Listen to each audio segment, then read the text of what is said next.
We're officially live. How you doing, Nari?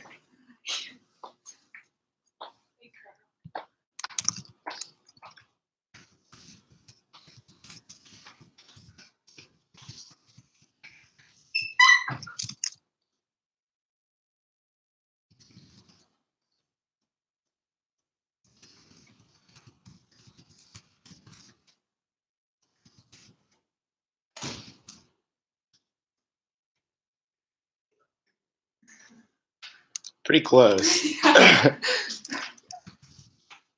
So weird. Yeah, it's been a super weird week. What's your name, by the way? Kristen. Kristen. Okay.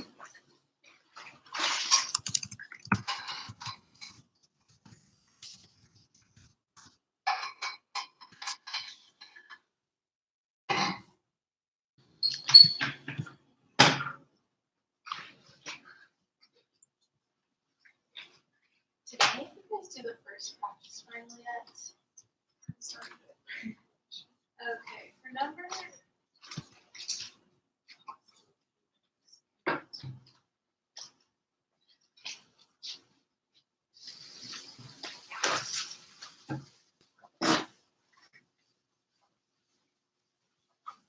I can also answer questions about practice stuff if you want. I have a whole lot of things prepared. Okay. Number 3. I did not understand. So it was like line of 9. Okay, just testing the audio. So if I stand over here, can you guys hear me okay? No. Okay, I'm just knocking out after.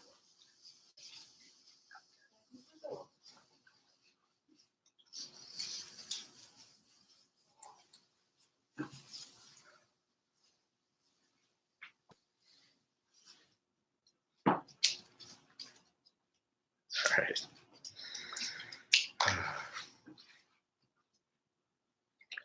Oh, also.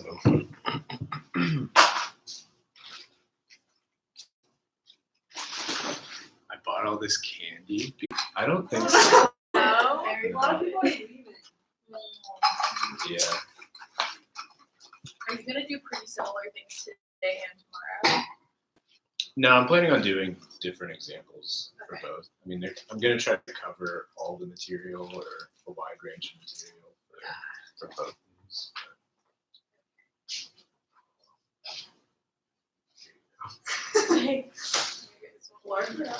Yeah.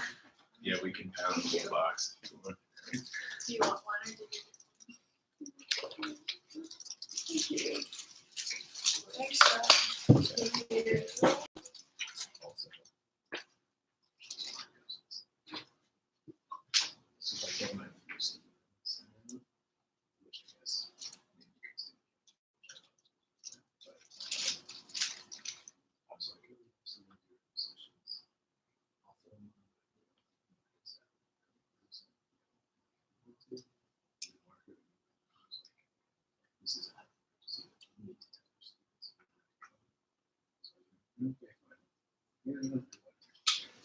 So when I send another email, please don't.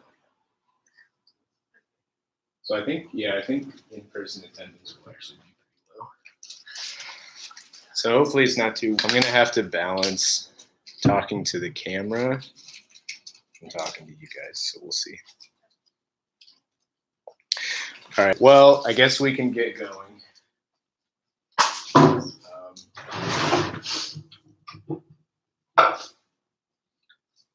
Let me find my stuff.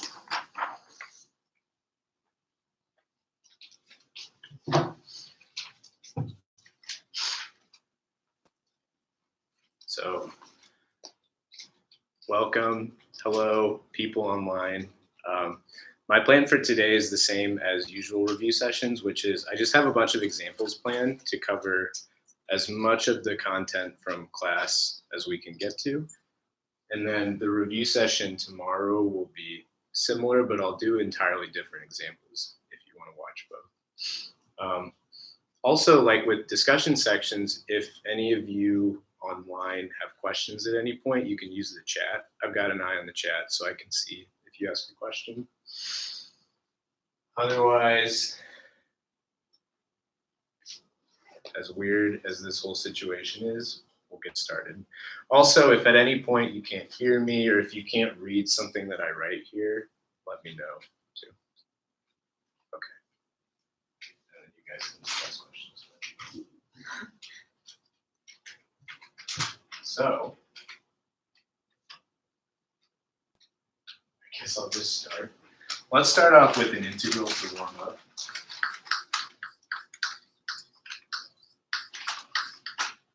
Because a large chunk of the last part of the course in the past few weeks has been integration techniques. So we'll start off with an integral.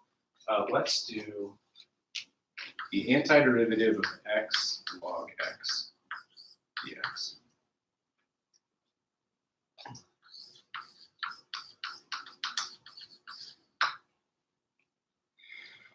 Okay, so given an integral, as usual, don't know where this comes from, don't know what part of the book it's from. So I start thinking about all possible techniques that I have. Algebra. Can't do any algebra here. Would a simple substitution work? That's usually the next thing I think about. I don't really think so. I can't identify any obvious composition of functions. So after I rule out those two possibilities, I start thinking about these chapter 8 techniques that we have. And the summary of all the chapter 8 techniques so far are integration by parts, trig stuff like trig substitutions and whatnot, and then partial fractions. Definitely not a partial fractions problem. Definitely not a trig sub problem, you guys. Definitely not powers of trig functions. So this kind of leaves integration by parts as the only reasonable option.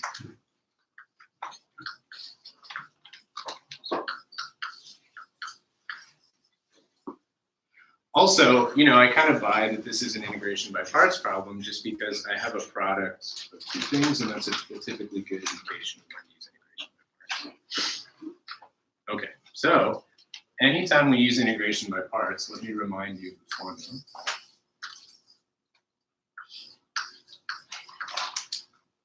Did not give myself much room. The integration by parts formula says if you want to integrate something of the form u dv, you'll get uv minus the integral of v dv. So given one of these things, we have to start out by saying we need to decide what we're going to call u and what we're going to call dv. Okay. As usual, the thing I usually think about first is what I'm going to call dv, just because whatever we call dv, you have to be able to integrate. That's one thing. And we also don't want to introduce complication. And integrating things makes things more complicated in general.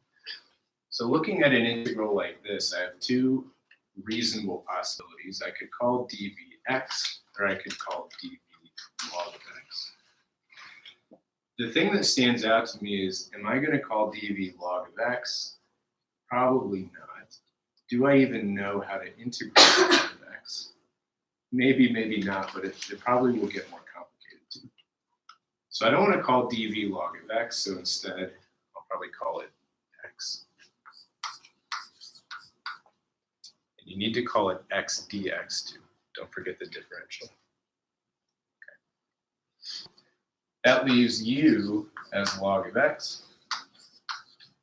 Then we need du and v. If v is x, if dv is x, integrating that to v will give x squared over 2. And then if u is log of x, the derivative is 1 over x dx. All right, run the formula, see what we get. So the integration by parts formula says that x log x dx is going to be u times v, which is x squared over 2 times log of x, minus the integral of v du, when we multiply v and du, one of these powers of x will cancel out, and then I can pull the 1/2 out front. And inside, that'll leave us with just an x dx. Then we're in the clear. Oh yeah, Kristen. Sorry, I thought that we wanted to choose a dv so that the v was a lower power. Okay, so that's a really good question, and that's why I wanted to do this example, which is, I was talking about beforehand that we don't want to make things more complicated when we choose dv, and we kind of did. And in a lot of other integrating by parts examples, you typically call the power of x u to decrease things. But our other option, was to call duv log of x. And the point in this example is that that's even worse. So this example does kind of fly in the face of some principles that we've been doing with integration by parts problems, but we're kind of picking the lesser of two evils in a sense. What is x, like u equal x, ln x? You could try. The problem there is that if you call u x log x, the derivative gets a little complicated because you have to use the power rule. You can try though. So yeah, kind of a quick thing to remember is that usually if you have an integral with a log of x and you decide to integrate by parts, you want to call u log of x. That's a pretty common theme. Okay.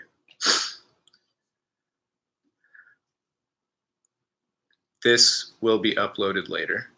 And then the question is, can you substitute it the other way around? I guess that's probably what we talked about.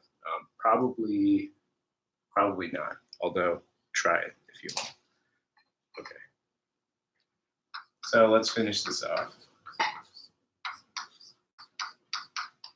Antiderivative of x is 1/2 x squared over 2 plus c, and then we're done. Good. Questions about that? Can I do a Taylor series problem? I'll do that eventually. Also, just so you guys know, I'm only going to use like these in case the chair or something is in the way. You can feel free to move over. Nice. All right, we're all warmed up.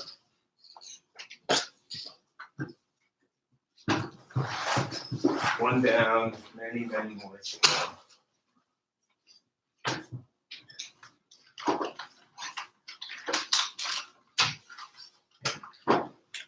Okay, before we get to any Taylor series stuff, I want to keep warming up with some relatively more straightforward stuff. And I want to do an infinite series just because it may have been a while since we've thought about determining whether or not a series converges. So let's do next. Does the sum from 2 to infinity of 1 over log of x squared, log of n squared, times the square root of n, converge or diverge?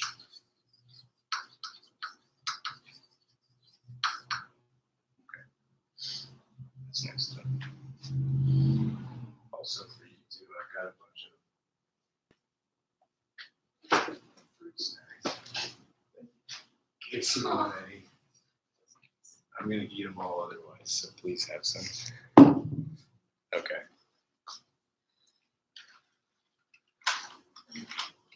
Good catch. Yeah, this was a typo here.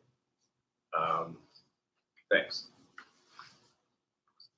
There's a scratch in the board, which made this look like a plus. Sweet. All right, so let's start over here. Got an infinite series. We need to figure out if it converges or diverges. Who knows where it came from? Who knows what test to do? Any thoughts? And it's kind of weird asking this to a room of 5 people, so if there are or no thoughts, that's okay. Usually when I get an infinite series, I'm asking the question, do I have a gut feeling? Do I think it will converge? Yeah, I'll try to write.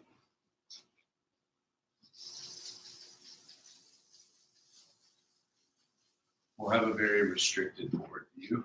Let me cut this off.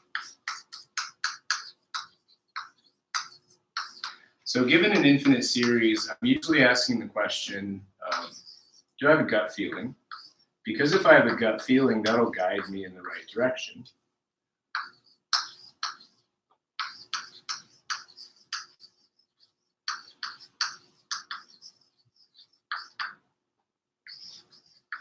My gut feeling here, excuse me, tells me that this thing should diverge, mostly because the denominator I know grows very slowly, right? One thing to keep in mind about logs is that they grow extremely, extremely slowly. Root n also grows slowly, and roughly the critical point is like n to the 1. That's what we know about p-series. So I suspect that this thing's going to grow pretty slowly, and therefore it'll diverge. Okay. Nacho suggests limit comparison test. I think that's a good idea. The thing that we also always have to be careful about with logs is what do we compare to? Now,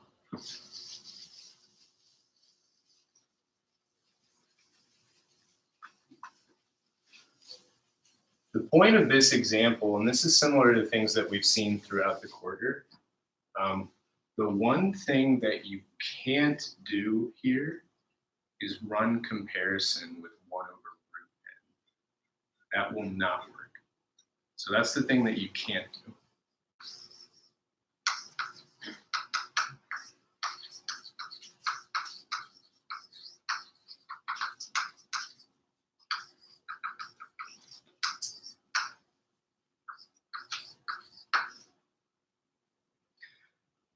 Doing this, you're effectively completely ignoring the growth of the logarithms, and that's bad news. They grow really slowly, but you do have to account for them a little bit. So instead of comparing with something like 1 over square root of n, because I think this diverges, something like 1 over n might be better. Or 1 over n to the 0.51, that would work too. A lot of things will work. The main thing that won't work is 1 over the square root of n. Okay. So if it were me, maybe let me summarize that by saying, I think it diverges. So therefore, I'll run comparison.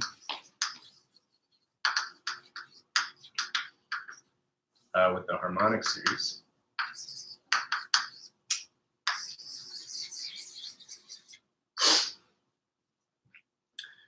We could do either limit or direct comparison. Limit comparison test is my favorite, so I'll probably do that one. Limit comparison test would say, first, compute the limit of the ratio of the thing that we care about, which is right here, 1 over log of n squared root n, all divided by the thing that we cooked up in our head to compare to, which is 1 over n.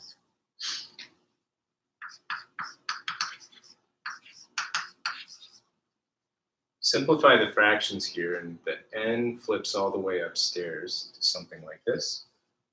So I'll get n over log of n squared times root n.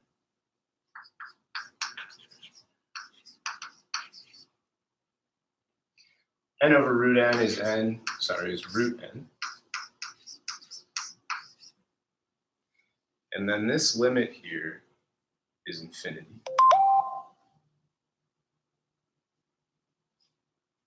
This is something that we could show either by L'Hopital's rule, or you could probably cite the fact at this point that any power of n outgrows any power of log of n. That was a homework kind of thing that we had way back in chapter 7. So you could probably cite it, but one thing that I will say for everyone taking these 24-hour like take-home exams, in general, even 3 hours is a long time for an exam. So if there are details that you can fill in, if there are extra things you can justify, like for example, doing L'Hopital's rule here, it's probably not a bad idea. But maybe let me say, because root n outgrows log of n squared. Sorry about that.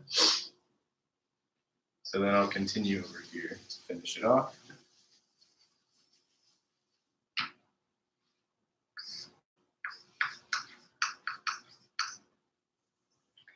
Now we get a limit of infinity. You always have to be careful with with limit comparison to make sure that you can actually make a conclusion there, because this is one of the endpoint scenarios. And in this case, we can. The fact that this is infinity tells us roughly that the thing on top is bigger than the thing on the bottom. And because we know that the sum of 1 over n diverges, that tells us that the series that we care about is bigger and therefore diverges as well. So I could finish it off by saying, by limit comparison test, since the sum of 1 over n diverges by the p-test,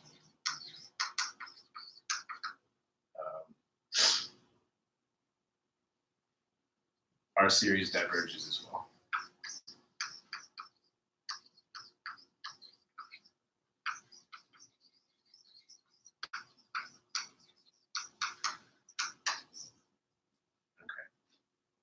That's how I would do that one. Question. So Jennifer asked, if you were to use L'Hopital's rule, say here, should you switch to x? In my opinion, you should, because L'Hopital's rule is all about taking derivatives of functions. This is a sequence, right? What's the derivative of a bunch of dots? That doesn't make sense. So the real answer is you should. Will we care? Probably not. So I think for grading purposes, I wouldn't worry about it too much. But if you do that, I'll be happy. And then, so Nacho asked about the multiple choice questions. Yeah, we can cover those at some point as well. I don't know if our final is going to have multiple choice or not. I saw a draft at one point, and it didn't have questions like the form that you're referring to, but the version of the final that I saw could be very different, so I don't know. Also, Jennifer asked about the intuition of divergence here.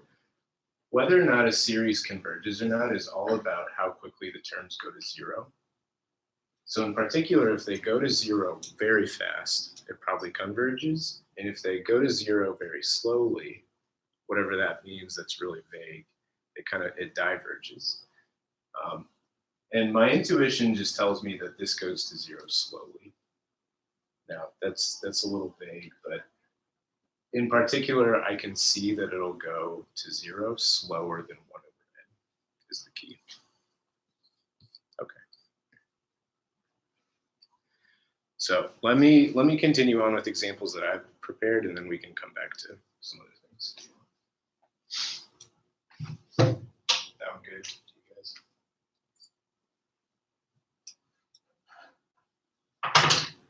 Okay.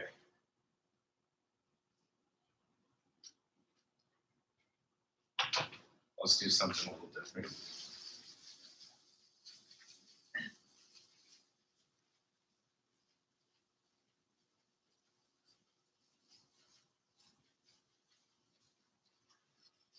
I'm just going to jump around the course to keep myself interested.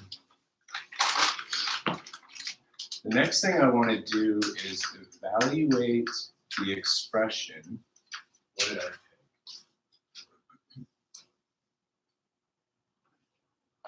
Cosh of arc sinh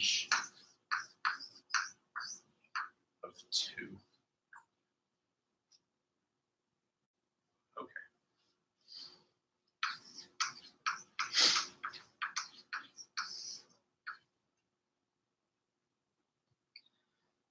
In other words, when I say evaluate, I want you to tell me what this is without any like weird looking trig functions. How do we do this kind of thing? Usually the game that you want to play is, or this is the way that I think about it. If you have one of these expressions where it's like cosh of arc something or like a trig function of arc something, the best thing to do is to take this and give it a new name. Call it a variable. For example, what I'm going to do is I'm going to call this x.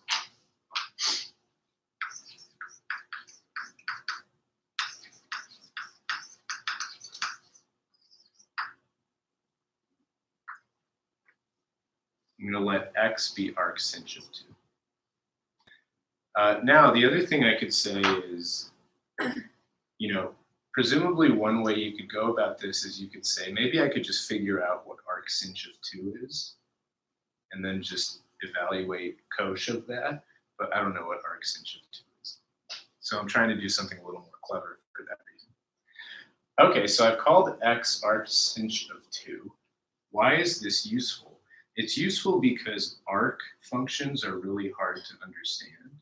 So if you can phrase this in the context of the regular function, typically it's easier. In other words, what I mean by this is if I call x arc sinh of 2, all this says is that all this says is that sinh of x is 2.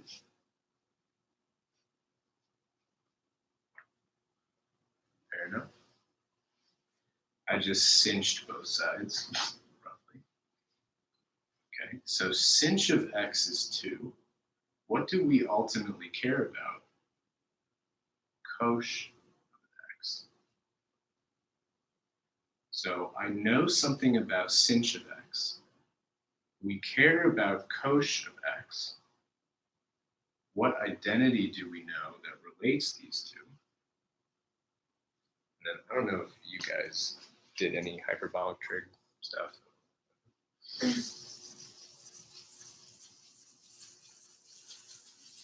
So one of the main things to know about the hyperbolic trig functions is that they satisfy an identity similar to the sine and cosine functions. In particular, the thing to remember, or the thing to look on the formula sheet for, is that cosh squared of x minus sinh squared of x is 1. Sinh squared of x is 2. So maybe let me write this down. So cosh squared of x is 1 plus sinh squared of x. Sinh squared of x is 2, so this is 1 plus 2 squared.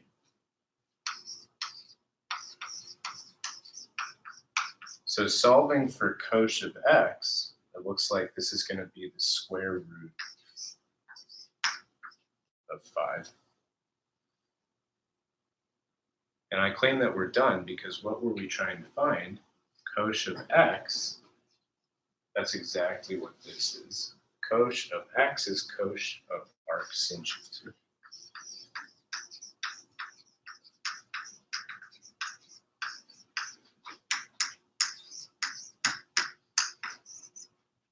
All right. Done.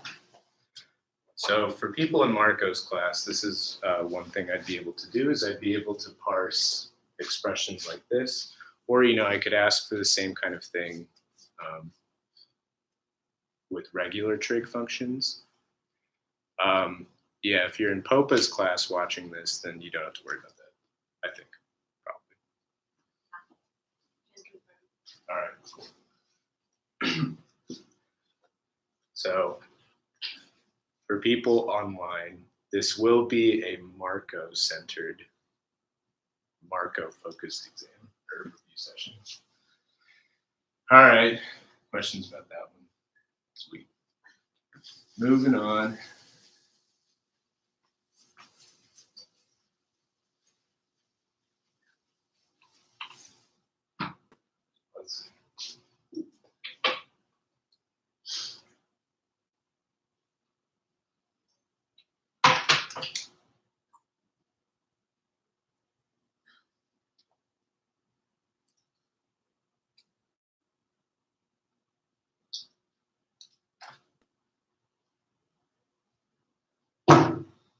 Let's see.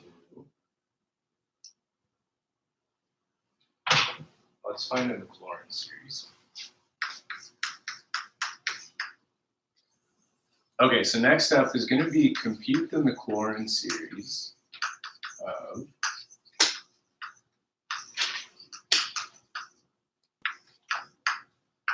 x to the 13th over 2 plus x squared.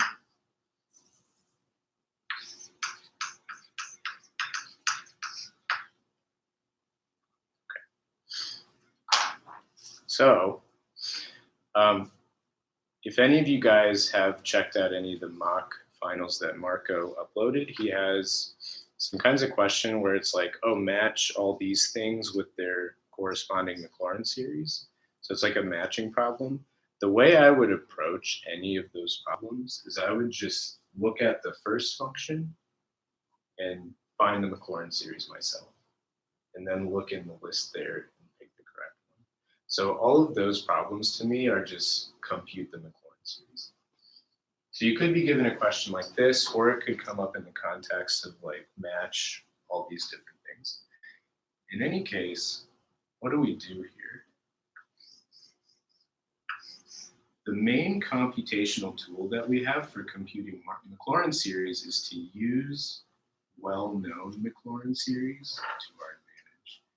So rather than use the formula and like take all the derivatives and try to find a pattern, that seems really hard and a lot of work. What I'd rather do is I'd rather use a MacLaurin series that I already know, and then I can take that and squish it around a bit to get something that I want.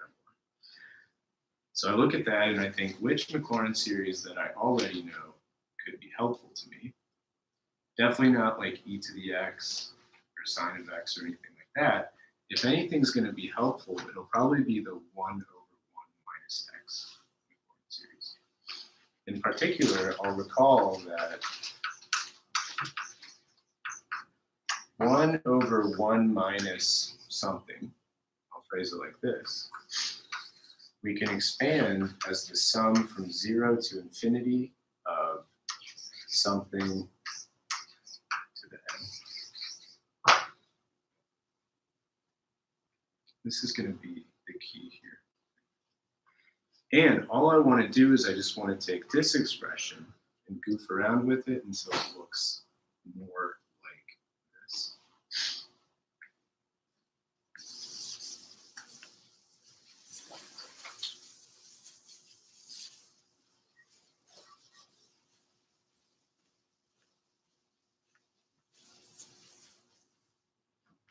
Okay, so how to do that?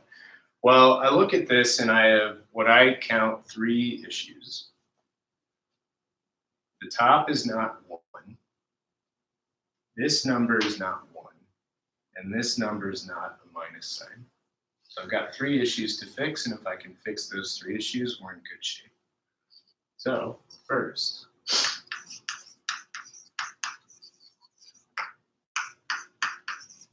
the thing that we care about,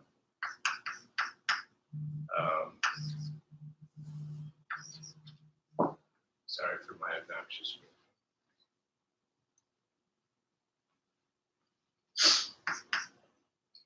The first issue identified is you can just take the x to the 13th and move it over here. And that's fine. So my first step would be to say that this is just x to the 13th times 1 over 2 plus x squared. And what I'll do is I'll find the MacLaurin series of this thing and then just multiply the whole thing by x to the 13th. So here, this is a 1. Now I just have to fix the 2 and the plus sign. I can fix this 2 by factoring out a 2 from the denominator.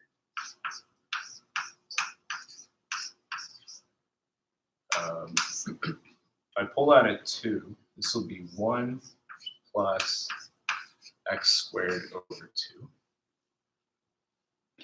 And then to fix the plus sign, I can just write plus as minus minus. This is usually the kind of thing that you want to do in this situation. Okay, then having done all of that, we're in good shape. I have something that looks exactly like 1 over 1 minus some stuff. So I can run this expansion where the star part is quantity negative x squared over 2.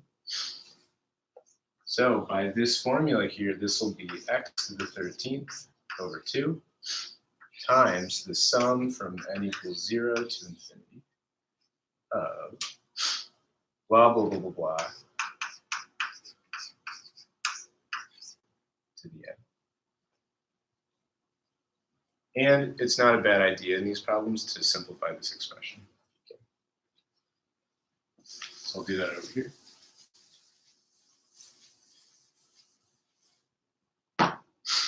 So continuing from over there, I'll do a lot in one step. I have a negative 1 to the n here.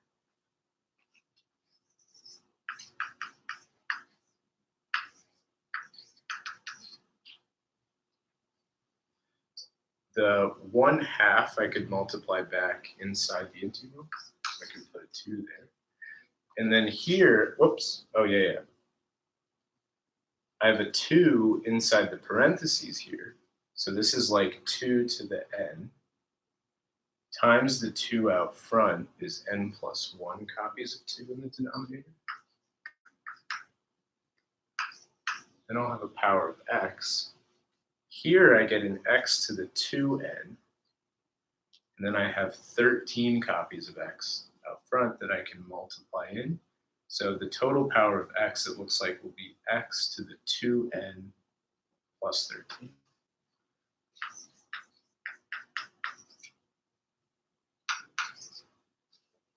That'll do it. That is the MacLaurin series for this function. Questions about that? There's still a negative.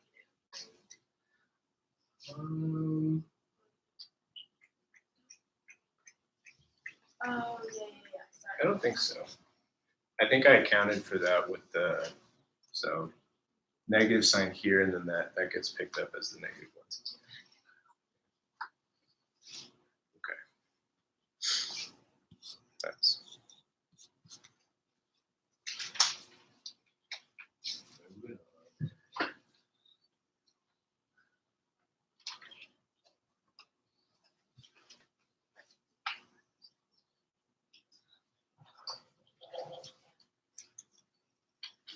This is so weird. I apologize if I'm not as something as usual. Because this whole scenario is throwing me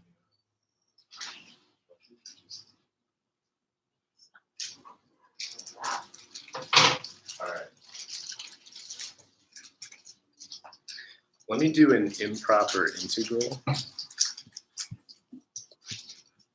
Yes, that's negative 1 to the n. It is a little hard to see.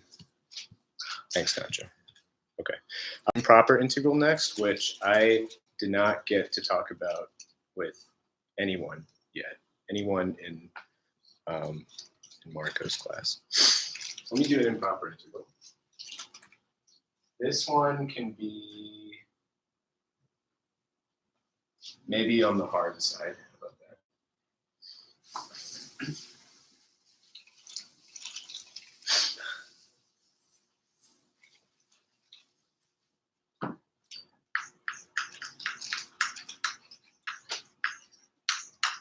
All right, so here's the question. Does the integral from 0 to 1 of log of absolute x over I don't know why I said absolute. Log of the square root of x over the square root of x, does this converge or diverge?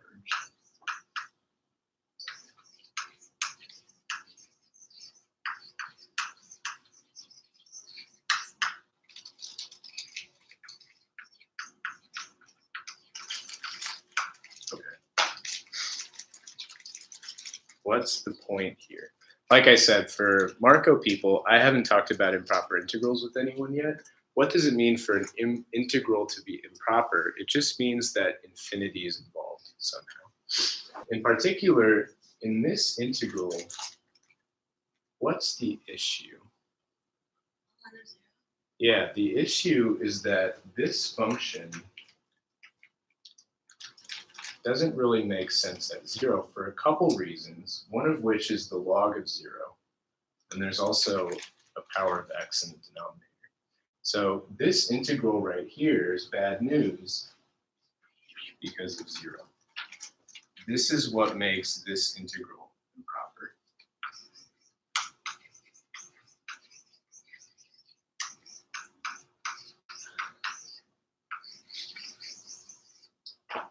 So the summary is that given an integral, it will be improper either if one of the bounds is infinity, so in other words, if you integrate all the way off to infinity, or the other way for something to be improper is if there's a point where the function you're integrating isn't defined, it like blows up to infinity or something. That's what happens here at 0. Okay. So what's the point? How do we deal with that? Really, the only difference between working with a normal integral and an improper integral is that you take the improper expression and write it as a limit. So the only thing I would do here is I would say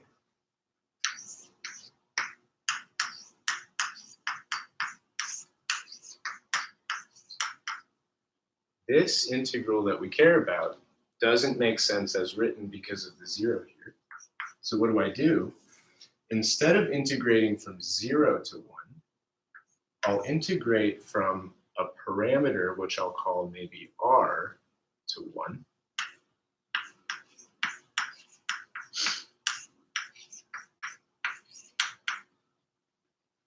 And then take a limit as r goes to 0.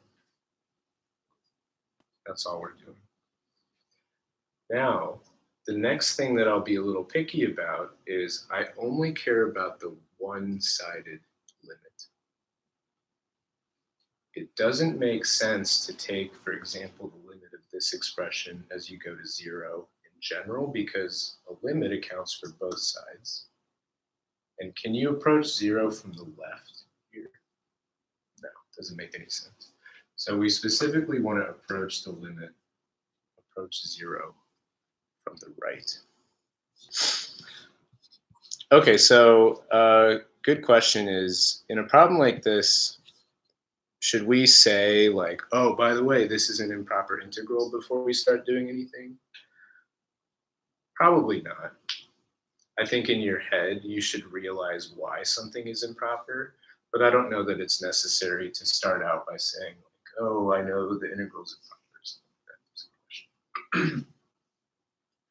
Anyway, the point is, having done that, this thing right here is a regular integral, and there's nothing fishy about it, and it's something that we can figure out how to do. We'll just eventually have to take a limit. Okay, so then the question is, how do we do this? The first thing that stands out to me is the composition of functions. Log of the square root of x is really gross. So the first thing that I would try is I would do a substitution where I call this thing my new variable.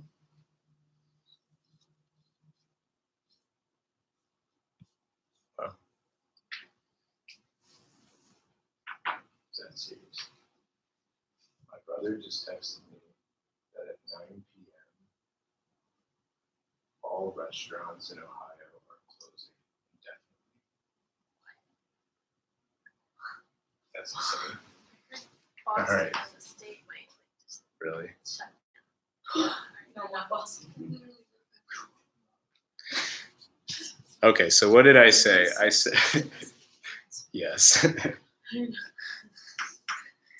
Oh, I said that the first thing I would do here is I would make a substitution.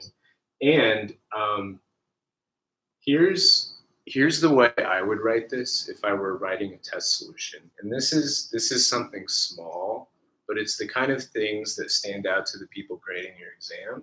If you get lazy and you're like, oh, I don't want to write this limit every time, or I don't care about the bounds, and you just start writing something like this, that's wrong. This is incorrect. If you have a string of inequalities, you're going to need to carry this limit through the entire time. That's annoying, so perhaps one way that I would do this is I would like separate the antiderivative here, and I'll just separately compute the antiderivative, and then I can go back in and plug all these things in. So first I'll consider just the antiderivative here.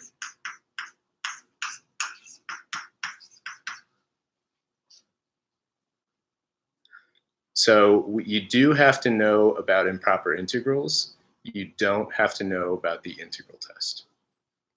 But 8.7, which is like this kind of stuff, that's fair game for the final. Yes. Okay, so to do the antiderivative here, like I said, I would make a substitution. Also, I did this in section last week, but just in case I have to integrate by parts eventually, which I have a feeling might happen here, I don't want to overload the letter U, because then when I set up an integration by parts type thing, I usually call U and dv and stuff.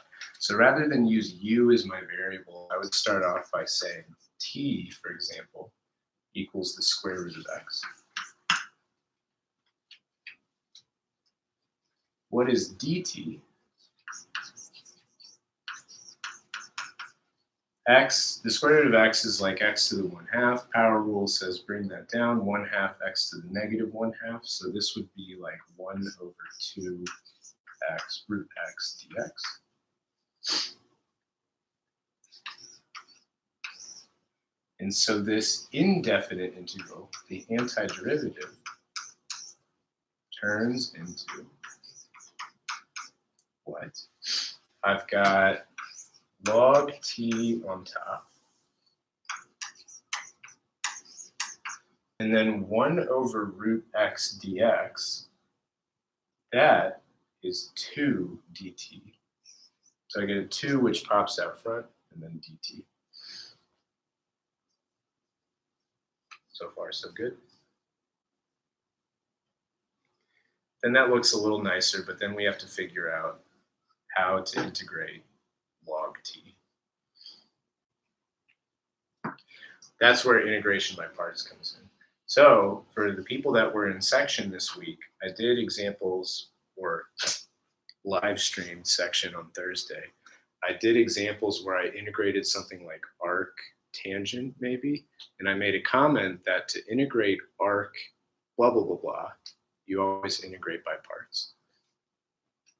Log of t is arc e to the x. It's the inverse of e to the x. So to integrate this thing, we'll do integration by parts, and it will look exactly like the arctangent integration by parts type thing that we did. Also, the very first example that we just did today, what did I say? I said, anytime you have an integral with log of whatever, and you integrate by parts, usually you want to call log of t du. All right, so let's do that.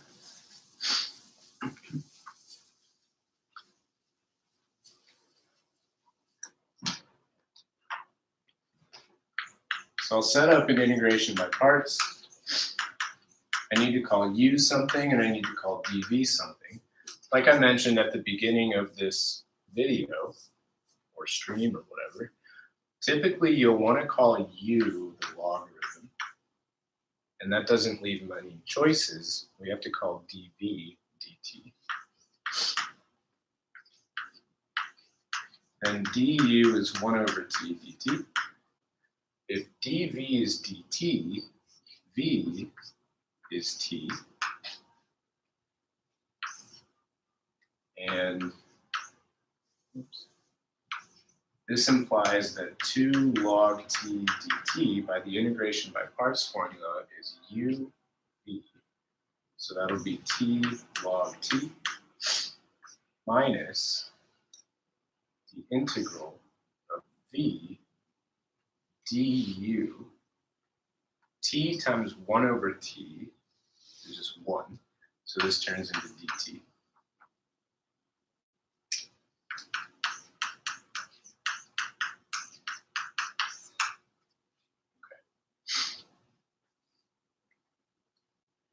There's the antiderivative in terms of t. So the antiderivative here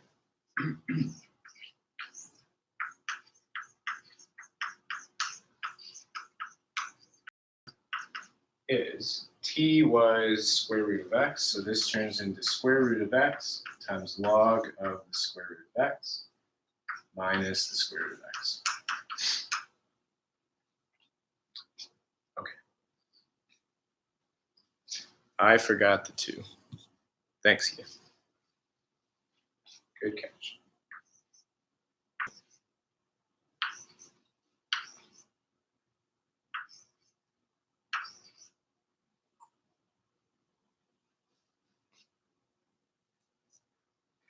Now, this was just the antiderivative. But the thing we actually care about, okay, so let me keep this first line up here, and I'll continue below that. So continuing from down here, I would say, so this thing that we care about, this is going to be the limit as r goes to 0 from the right of the antiderivative here, which is 2 root x log root x minus 2 root x, evaluated at the bounds 1 and r.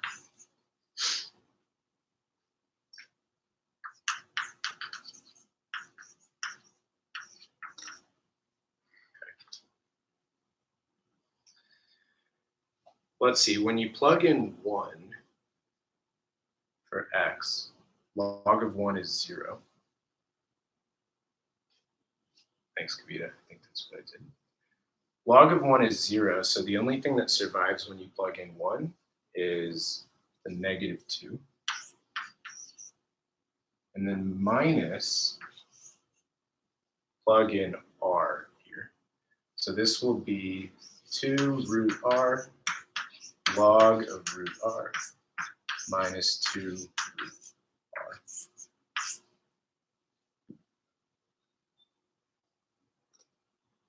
Okay.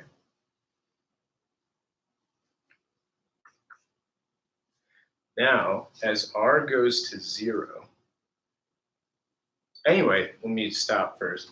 From here on out, this is just a limit, right?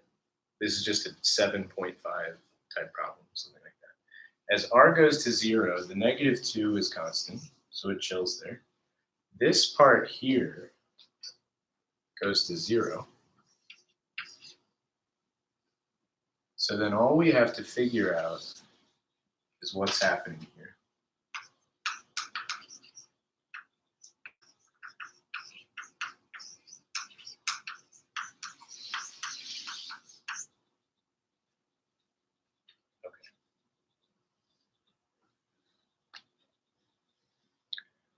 When I integrated by parts, where did the t go in the integral?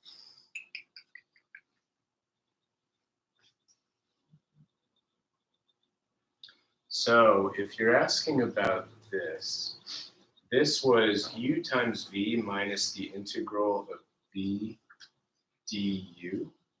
And the idea was that when you multiply v and du, you'll have the t times 1 over t. Those will cancel out to leave you with 1. I don't know if that's what you're asking about, right? Okay. Good up to here? Now, what is this limit?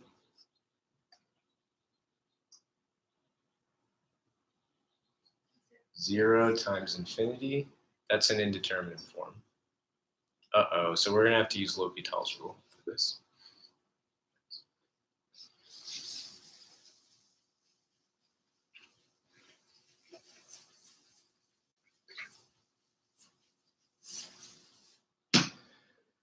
Okay, how do we use L'Hopital's rule here? We need to get into a fractional indeterminate form. So I need this to look like infinity over infinity or 0 over 0. So to do that, I'll double flip this thing here.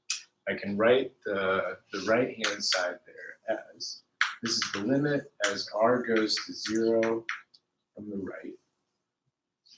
Whoops. So I've got the -2 minus the limit as r goes to 0 from the right of, I would write this thing here as 2 log of root r over the square root of, whoops, over 1 over the square root of r. That's the double flipping of this mess. Now we've got an infinity over infinity indeterminate form, and you can use L'Hopital's rule. So by L'Hopital, this will be -2 minus the limit of, all right, so the derivative on top is going to be 2 times 1 over the square root of r times the derivative of the square root of r, which is 1 over 2 times the square root of r, divided by the derivative of the denominator. The derivative of r to the -1/2 is -1/2 r to the -3/2. And that looks terrible, but I think I did that right.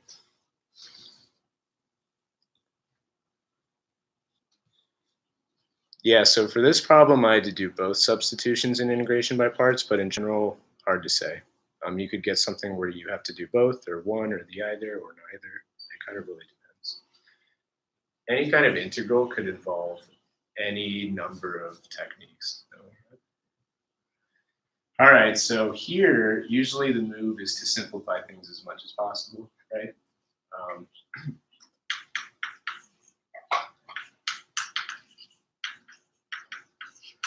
So I'll try and do this without screwing up. 2 over 2, those go away.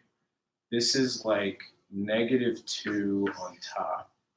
This is like r to the 3/2 on top. And then root r times root r is r. I think I did that correctly. Which, this stuff here is just r to the 1/2, which, as r goes to 0, this goes to 0. So this whole expression goes to 0, and therefore we're left finally with -2. Now we have to remember, what problem were we even doing? Oh yeah, we were working with this improper integral, right? And the main question that we were trying to answer was, does this thing converge or diverge? We did a whole bunch of stuff, and we showed that the integral equals -2. -2 is a finite number, so therefore it converges.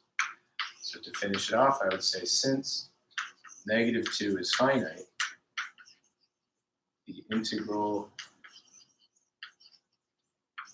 converges. Ooh, done, finally. That's from 0 to 1, yeah. And it converges and it equals -2. In fact, that's what this shows.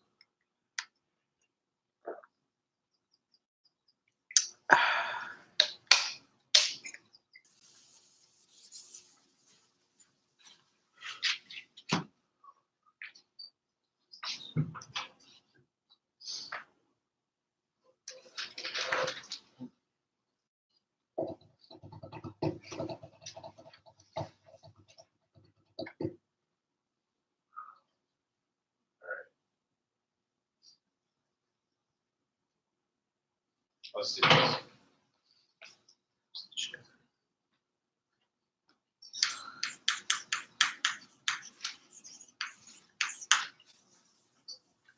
Okay, here's the next example.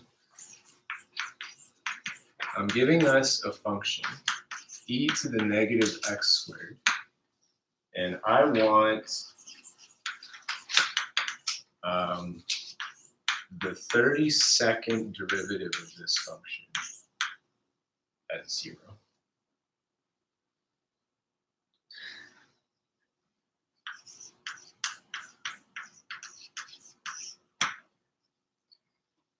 If you're a POPA student watching this, I don't know if you've had questions like this before.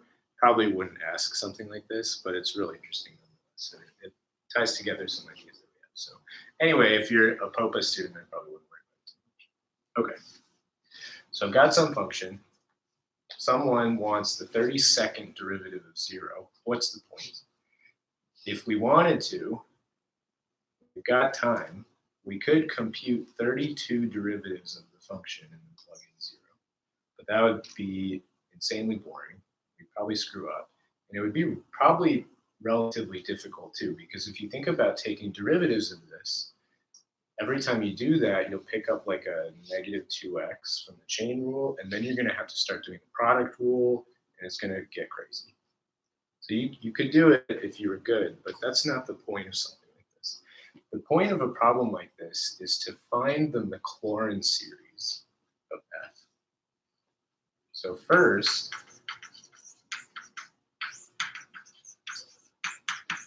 what I want to do is find the MacLaurin series.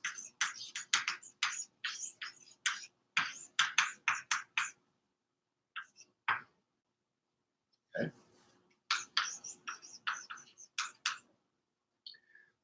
How do we do that? As usual, we want to use a MacLaurin series that we already know to our advantage.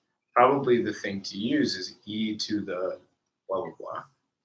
So I remember, or I can look in the book, that e to the blah, blah, blah, I can expand as the sum from 0 to infinity of blah, blah, blah to the nth over n factorial.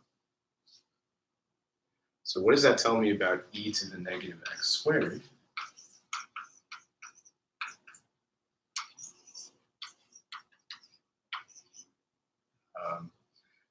E to the blah, blah, blah is blah, blah, blah to the nth over n factorial.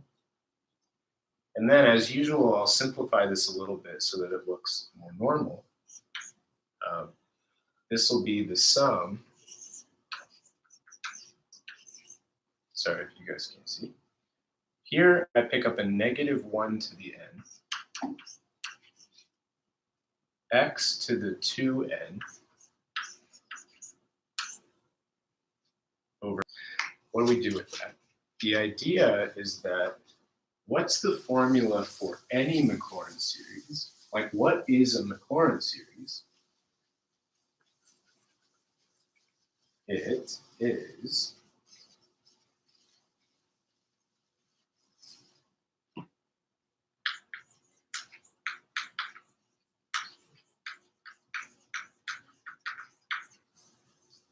so on the other hand, the MacLaurin series of f is the sum from k equals 0 to infinity of what? The coefficients are the kth derivative at 0 over k factorial times x to the k. This is how you compute any MacLaurin series ever. But this is the MacLaurin series. So what that tells us is that this is this.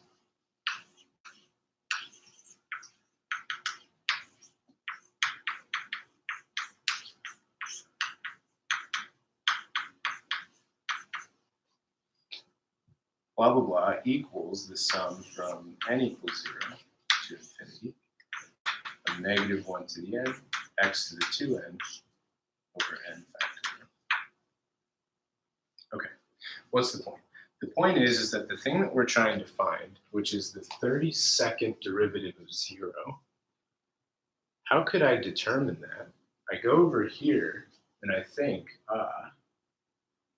the coefficient in front of x to the 32nd involves exactly the 32nd derivative of 0.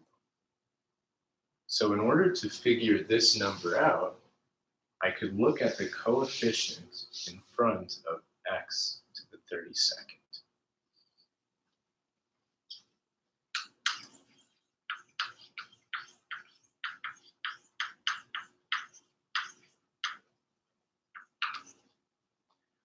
Over here, what is that coefficient?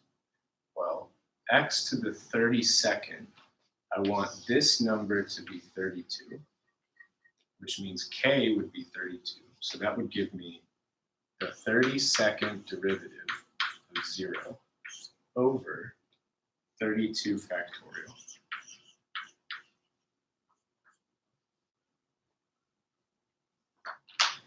That's the coefficient on the left. What's the coefficient of x to the 32nd on the right? If I want this number to be 32, what does that tell me about n? N would have to be 16.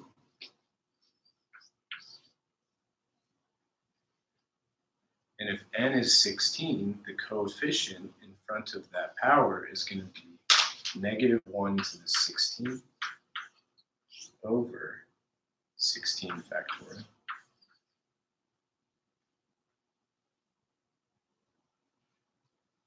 Then I've got a simple equation involving the 32nd derivative of 0. Solve for it, and we're done. Over 16 factorial.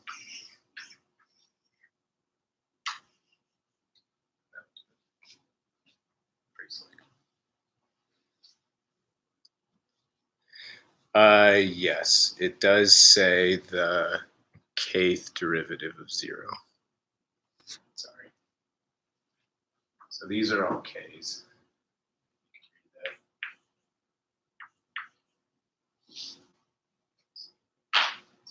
Questions about that? All right. If it was instead the 33rd derivative or something, would that be 0 because Mm-hmm. the 2n would work? Yeah, so the question now was, what if instead I had asked for the 33rd derivative? Also,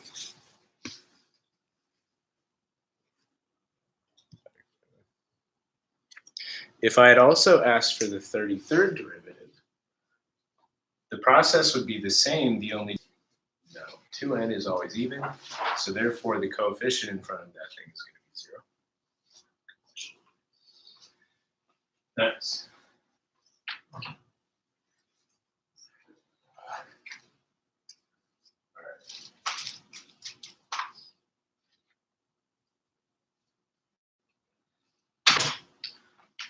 Let's do another integral now.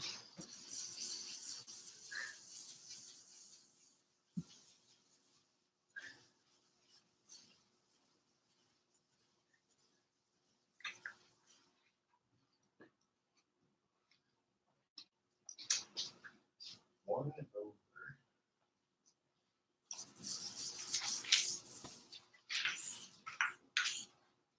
x squared minus 2x plus 5.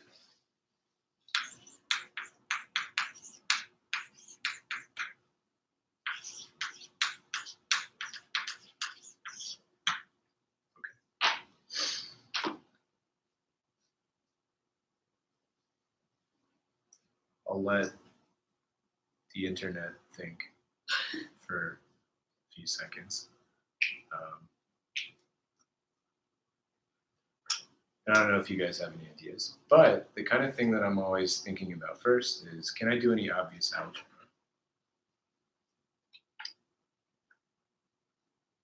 I don't know, maybe. Would a simple substitution work? Probably not. Usually by that, I mean the kind of thing, like if I could call the denominator u, but that's not really going to work out because du is going to be gross. So I don't think a simple substitution would work. So maybe let me tentatively start thinking about our chapter 8 techniques. Do I integrate by parts? It doesn't feel like an integration by parts problem. Partial fractions? Maybe. It is a rational function, so maybe I'm thinking about that. But then the issue is, can I factor teamwork to the solution? Anyway, so let me think about that. Could we factor this? 5 and 1 aren't really going to give you 2 in any reasonable way, so it doesn't seem like there's an easy way to factor this. So the idea is exactly, this is something that you could complete the square in the denominator on, and then probably do a trig substitution. So again, I don't know if this is the kind of thing that Popa did or not, but Marco people should be able to do this kind of thing. We'll start here and complete the square.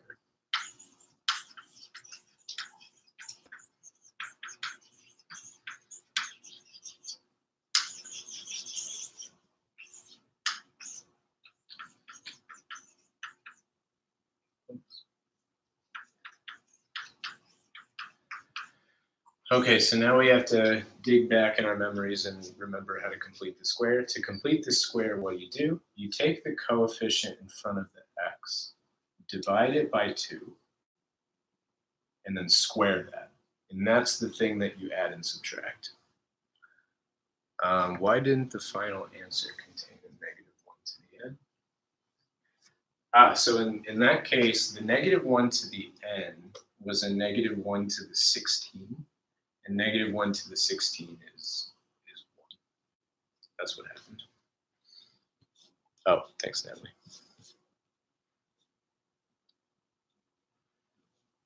You're welcome, Mark. Mark thanked me for the partial fractions video that I posted. So if you want an hour and a half of me talking about partial fractions, check out the YouTube channel. All right. So to complete the square, take the coefficient here, divide by 2, which in our case is -1. Square that to get 1. That's what you add and subtract. So let me write that out. In the denominator here, I would have x squared minus 2x. I want to add 1 and subtract 1. And then I've got this plus 5.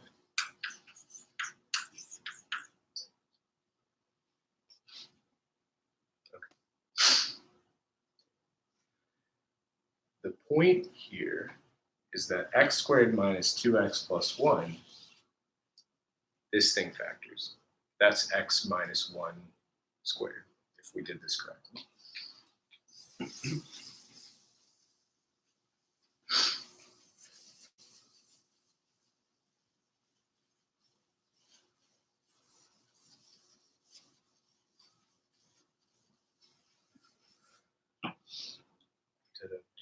Okay, so continuing over there, we've got the integral of 1 over. The orange box factors like x minus 1 squared plus, and then I've got a 5 minus 1 is 4.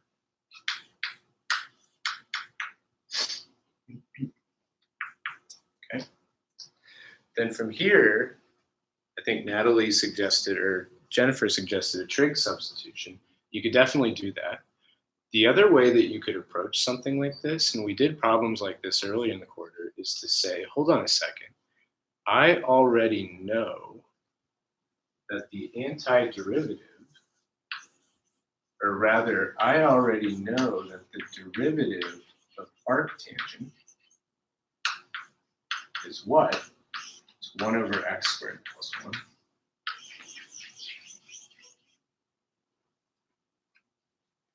And I bet I can rig up a simple substitution here to get me to something like this. So anyway, this fact, we already know that the antiderivative of 1 over x squared plus 1 is arctangent. So I can use that to my advantage here. If it were me, I would probably factor out the 4 from the denominator.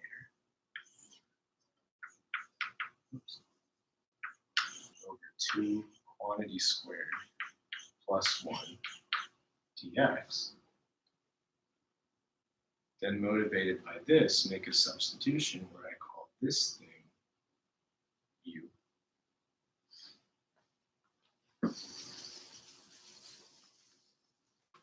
But you could also just do a trig sub from here. It would roughly accomplish the same thing.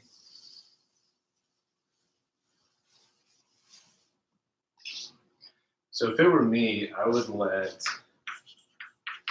u be x minus 1 over 2, in which case du is 1/2 dx. And continuing from here, this integral will turn into 1/4 integral of 1 over u squared plus 1 du. Dx is 2 du, so I'll get a 2 out here.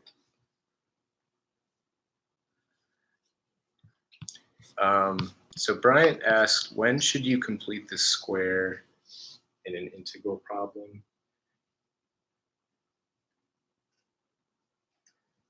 So it's always hard to say in general.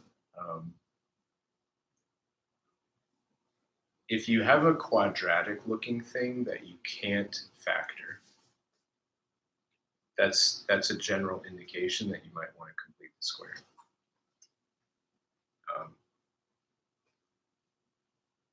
Maybe I'll leave it at that.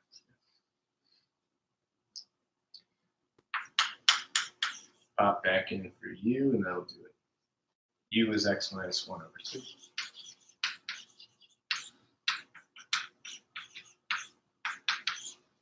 Nice.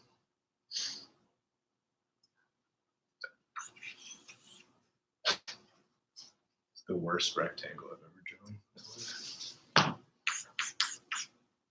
Okay. Questions about that?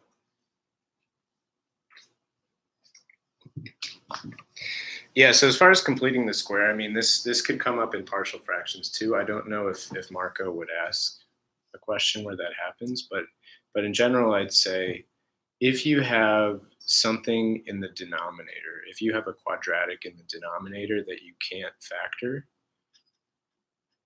completing the square might be a good thing to try.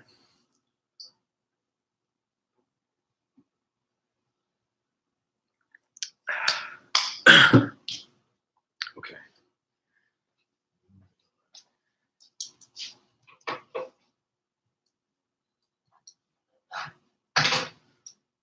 Also, just so you guys know, and just so the internet knows, I have like 4 to 5 hours of material planned probably. I'll just keep going, and you can leave whenever, obviously, and internet people can. I'll just go until I get tired. This is fun.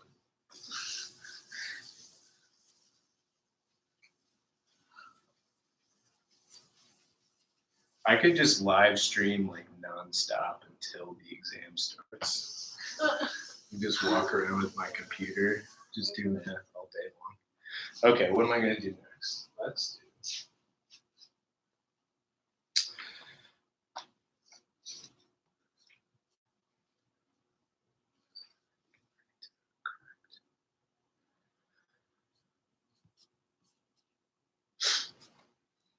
With converting to the correct MacLaurin series. So Mira, I'm not quite sure if I know exactly what you mean by that. If you give me an example of a problem you're talking about, I can check one of the finals and maybe explain what's going on there. But I guess I don't quite know what you mean by converting to the correct MacLaurin series. So see if you can find an actual, like a specific example.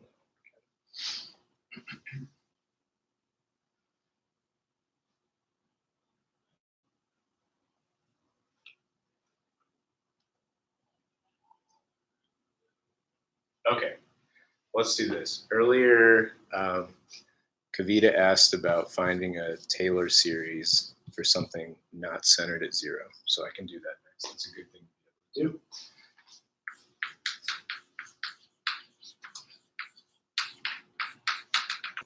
Find the Taylor series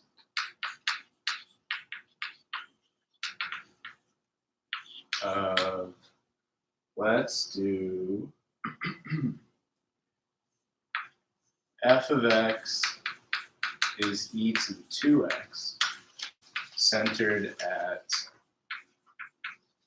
1.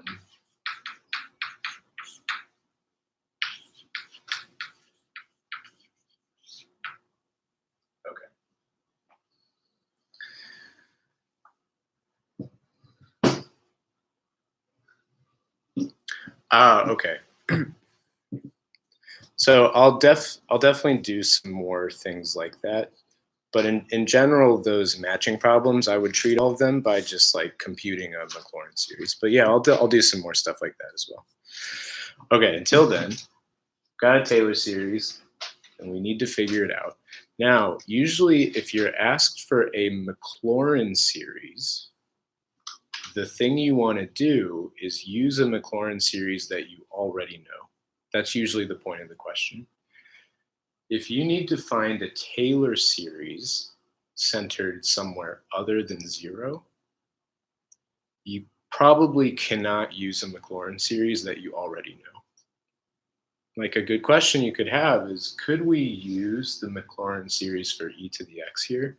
Probably not. Changing the center in a Taylor series really screws a lot of stuff up. So that's probably not the thing to do. And probably the point of a question like this is just to get your hands dirty and compute.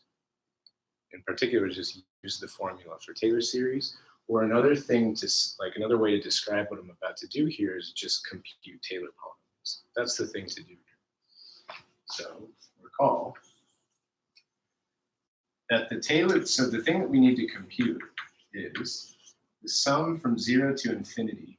Any Taylor series ever, the formula for that is the nth derivative at a over n factorial times x minus a to the n.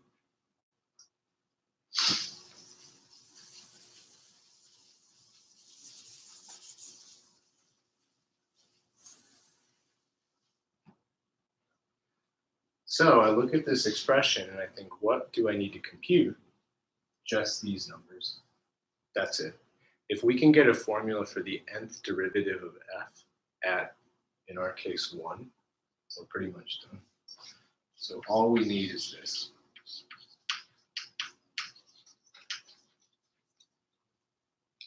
Well, how do we figure out the nth derivative of f at 1? We just start computing derivatives and see if we can pick up on the pattern. So the 0th derivative of f is e to the 2x. The first derivative is 2e to the 2x. The second derivative will be, again by the chain rule, multiply by 2 again and we'll get 4. But I'm just going to write 4 as 2 squared. One thing I mentioned earlier in the quarter at some point probably is typically when you do these kind of things where you have to compute a bunch of derivatives and find a general pattern, it's a good idea to not simplify. Because simplification obscures patterns, right? So rather than, it's not going to be too difficult here, but in general, if you have a bunch of stuff, don't simplify and it'll be easier to spot the pattern. So I bet I can take one more and then I see the pattern. Another derivative here would give me 2 cubed e to the 2x. So the point is, the nth derivative of f as a function of x, it looks like is going to be 2 to the n times x to the n. Okay. Now the thing that we actually care about is the nth derivative evaluated at a. A is 1. So the thing we really want is the nth derivative of f at 1. If I plug in 1 for x, 1 to the n is just 1. And so we get, oh, I don't know where that came from. I don't know if anyone was pointing that out. All right, see you, Haley. I have no clue why I wrote x to the n. I should have written e to the 2x. Sorry about that. Plug in 1 for x, and you'll get 2 to the n times e squared.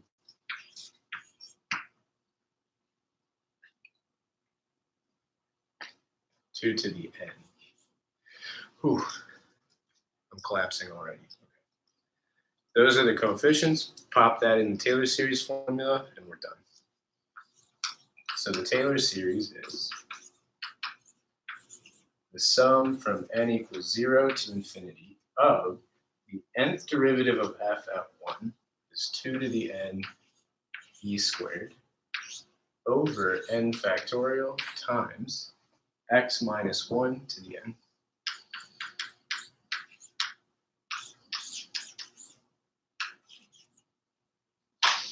That'll do it.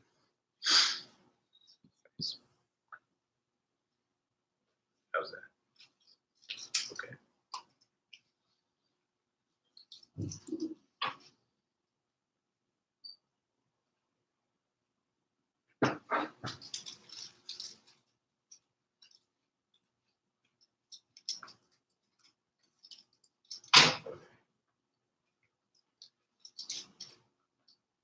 Let's do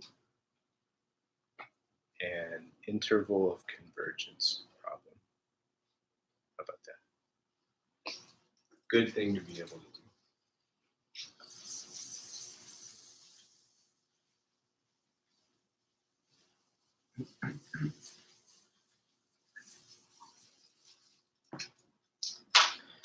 Okay, so next I want to find the interval of convergence of some power series. So the sum, let's do from 1 to infinity of 2x minus 1 to the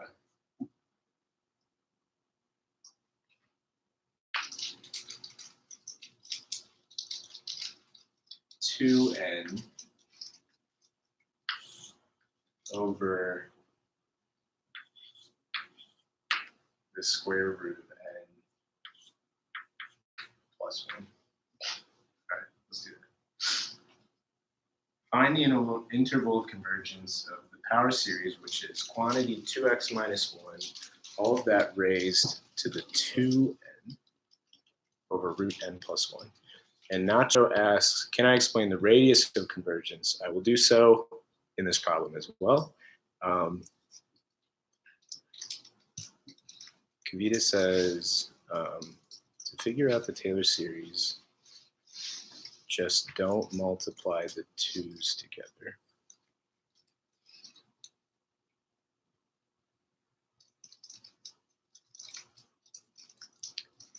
I don't know if I know what you mean by that, Kavita.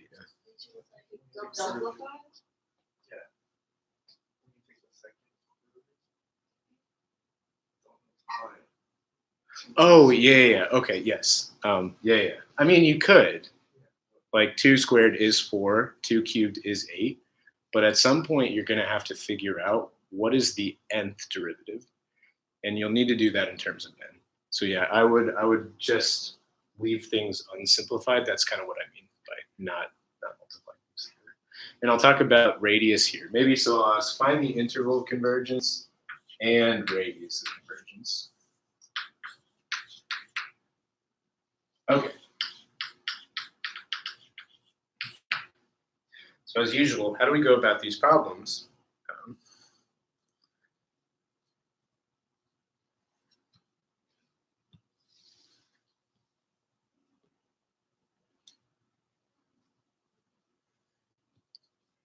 So we can talk about that kind of thing next. I'll do that next. Almost all the time, to start off an interval of convergence problem, you want to use the ratio test. You could also use the root test, but I think almost every time the ratio test is going to be a better option. Unless you have some really weird, goofy power of n. Probably ratio test might be easier. So I'll start with that.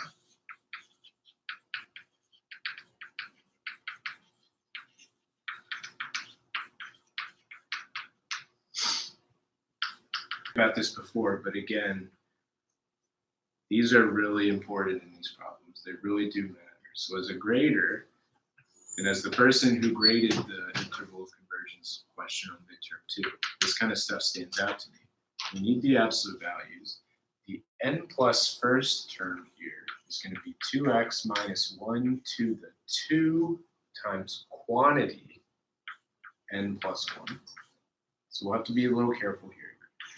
Over n plus 1 plus 1 is n plus 2.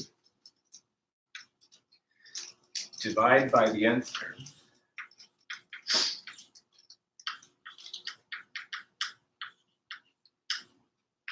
And then we simplify.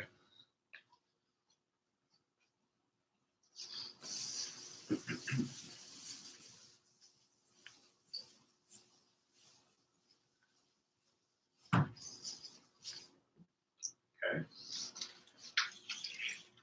Continuing up here. Now, as usual, things that come from polynomial-looking things or rational-looking things, I'm not worried about those because I know that the limit will go to 1. So I'll just collect these things, leave them off to the side.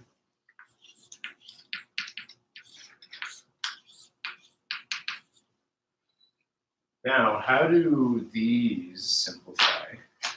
The one thing we have to be careful here is that 2 times quantity n plus 1, this is 2n plus 2, if you distribute the 2. So on top, we have 2n plus 2 copies of 2x minus 1, and then 2n copies in the denominator. 2n of them cancel out, leaving us with 2 on top. So we'd be left with 2x minus 1 squared.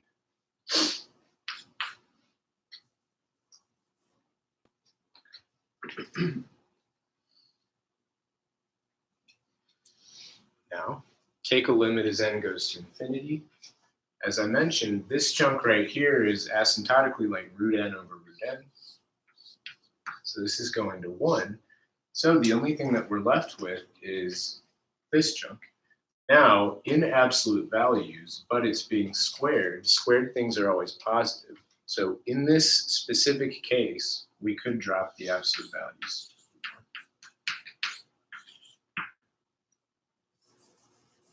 Okay. All right. On the test, since we have like the 24-hour things, Yeah. would be more of an explanation for that? At this point, I wouldn't care. I think you're fine saying that that goes to 1.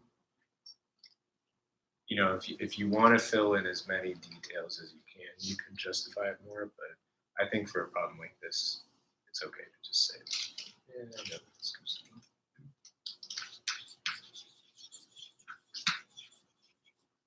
1. When this thing is less than 1.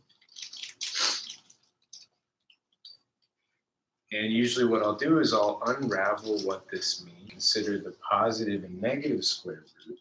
So this says that 2x minus 1, on the one hand, needs to be less than the square root of 1. But on the other hand, it needs to be bigger than the negative square root of 1. This is the same kind of thing that happens when you have absolute value terms here. You have to consider the positive and the negative parts. Okay. Add 1 across the board. if I add 1 to all parts of this inequality, I would get -1 plus 1 is 0, 2x, and then 2.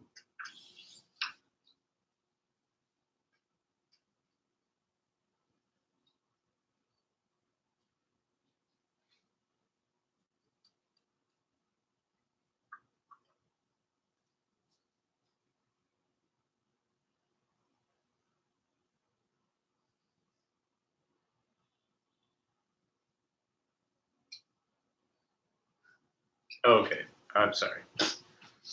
I confused myself for a minute.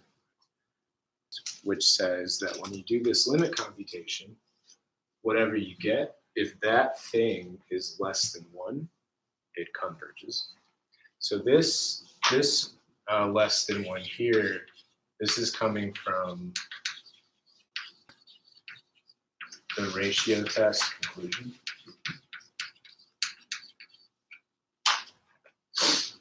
Okay, so I was freaking out for a second. We're all good. Divide by 2, and this says that x, if it's between 0 and 1, converges. Now, oh, can I repeat that? So the less than 1 here, this is just coming from the conclusion of the ratio test. So the ratio test says that you do this limit computation, and then if whatever you get here is less than 1, the series converges. Okay, now here, I could tell you what the radius of convergence is, which is one of the things that I asked. I also asked for the radius of convergence. The way to think about this is that we have an interval from 0 to 1.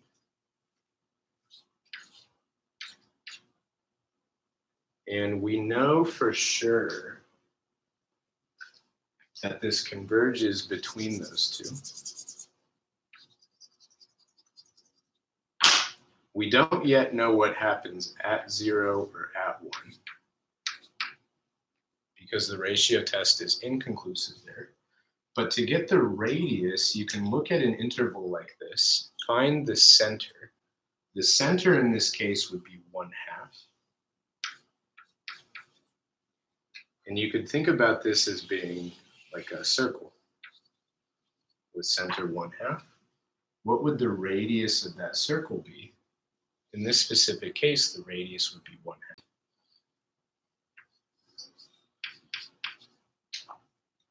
So to answer this part of the question, we could just say the radius is 1/2.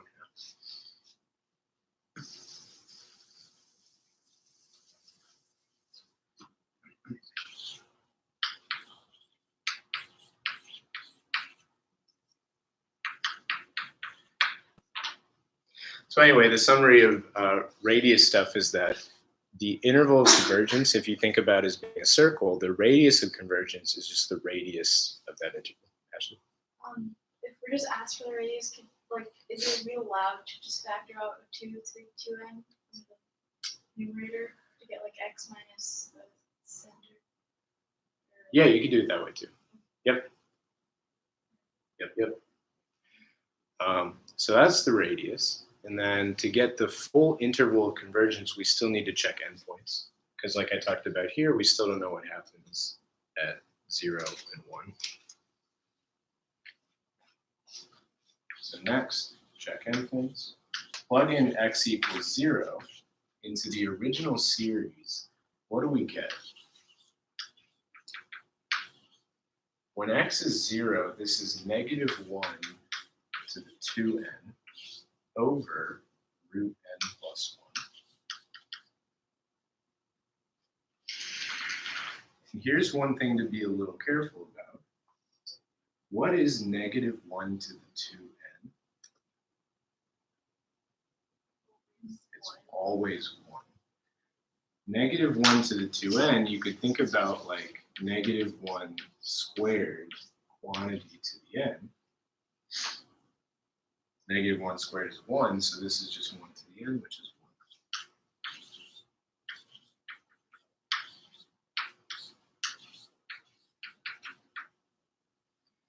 And so this is the endpoint series. We have to consider, does this converge or diverge? I think that this will diverge because it's basically like 1 over n to the 1/2. And the way that I'll justify that is probably with limit comparison. So to me, this is a pretty standard limit comparison argument.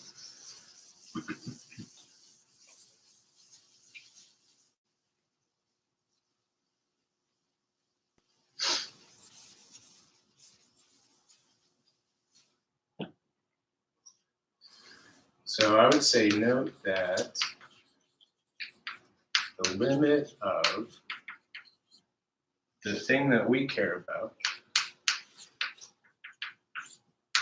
over, say, 1 over the square root of n, this is going to be 1.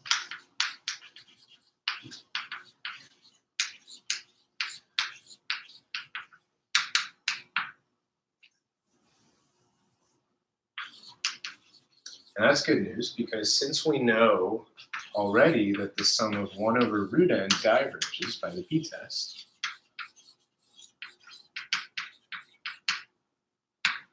by limit comparison, the sum that we care about diverges as well.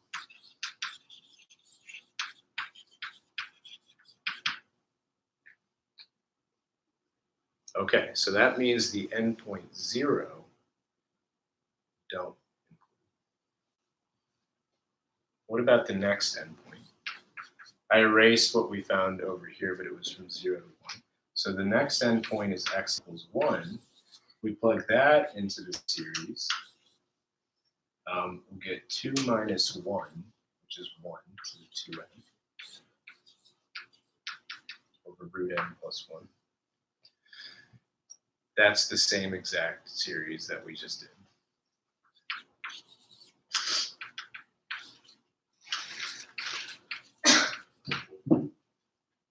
So because it's literally the same series, I can just say in my solution by the same argument diverges. This diverges by the above argument.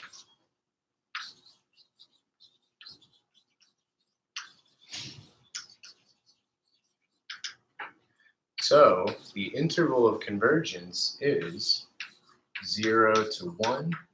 I don't include either endpoint because they both diverge. Okay. How's that? I have to take a bathroom break. So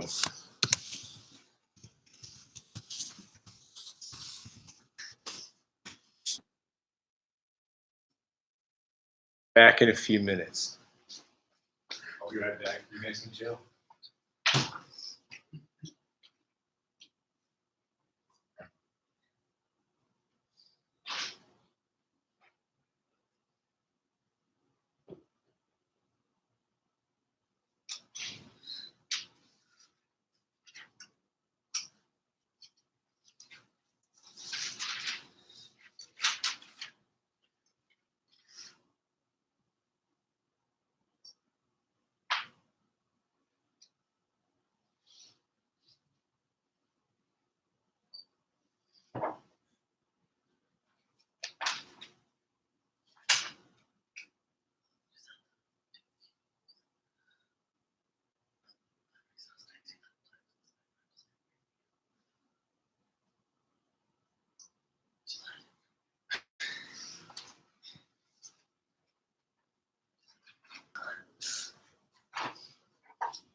Yeah, kind of.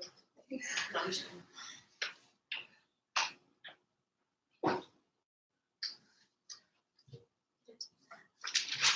Is there such a different 31 in these classes? Yeah, I'll go back. Teacher gonna do.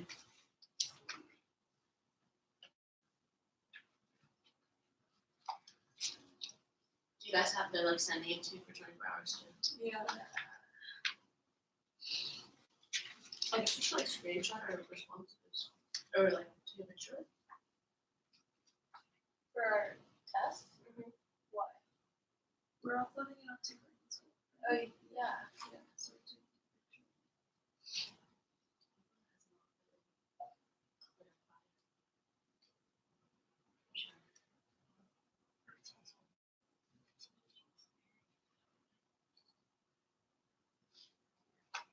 oh, you said send it? No. Oh, nothing. History related to.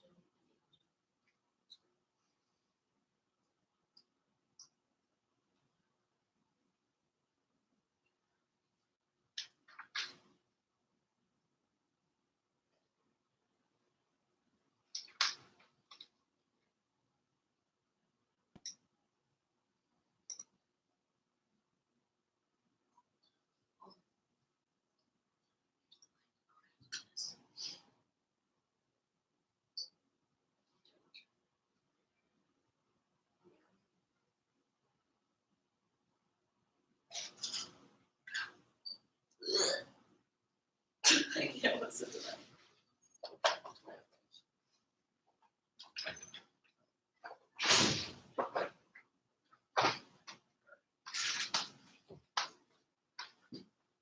Get some gummies. And we're back.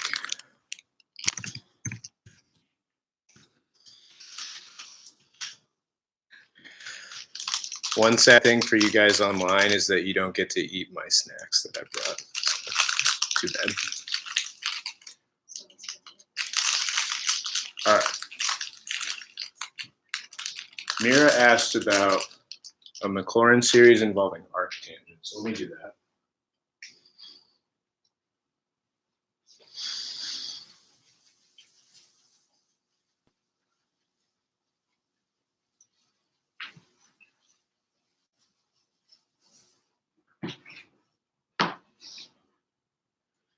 In particular, let's find the MacLaurin series of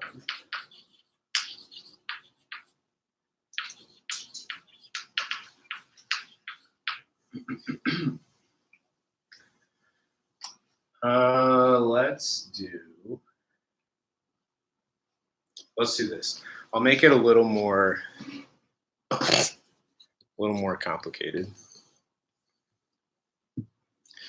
Yeah, this can be like a watch Joe eat live stream type thing.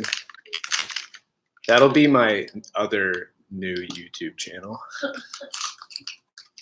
where I just stream me eating. Okay. So let me make the MacLaurin series problem a little more complicated as well.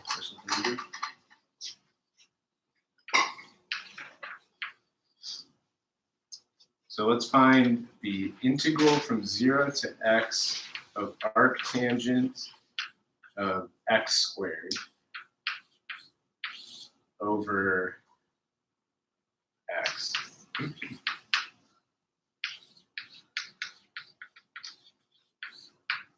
Okay. Looks kind of scary. Oh, muck. Yeah, that's what that's called. Yeah.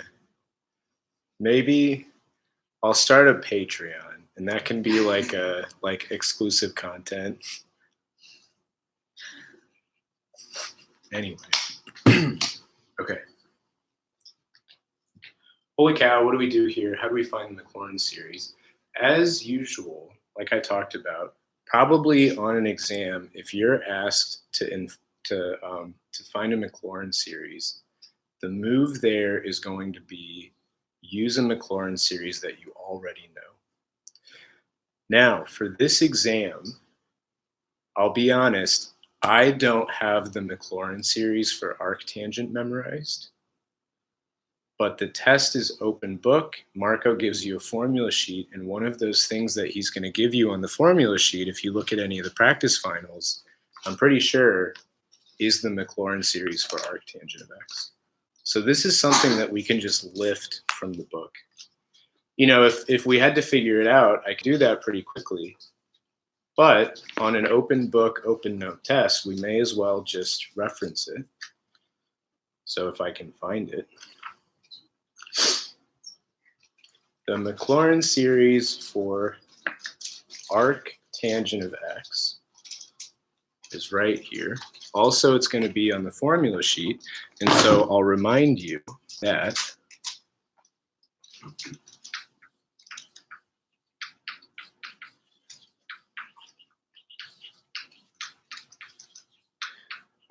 maybe let me do it this way. Arctangent of star, arctangent of something, is the sum from 0 to infinity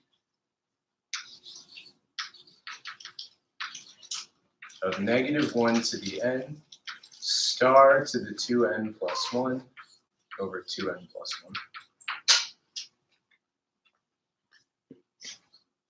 Nice. So for our purposes, or at least for Marco's exam, I don't know about Popo, but on an open book test like this, you can just reference this from the book or from the formula sheet and start here. Now, if we start here,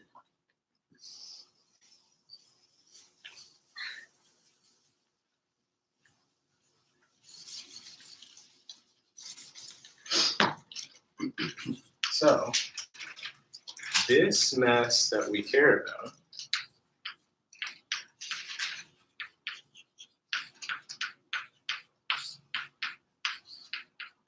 is the integral from 0 to x, arctangent of x squared is blah, blah, blah, blah, blah, where star is x squared. So this will be the sum from 0 to infinity, -1 to the n, x squared to the 2n plus 1.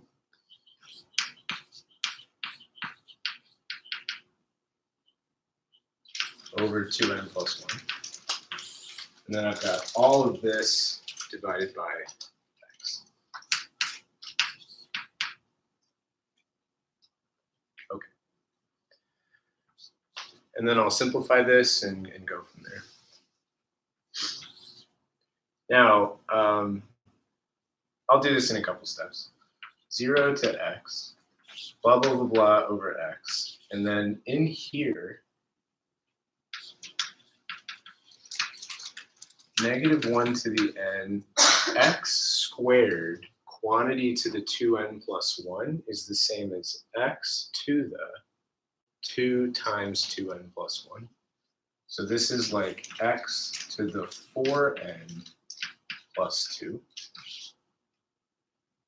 And then all of that is over 2n plus 1.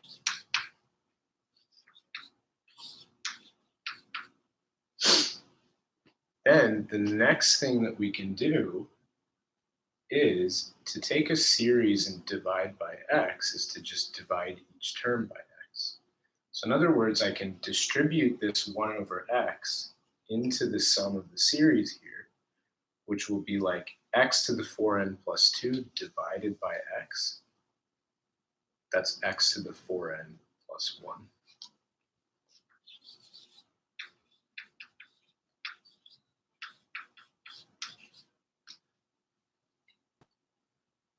Get that,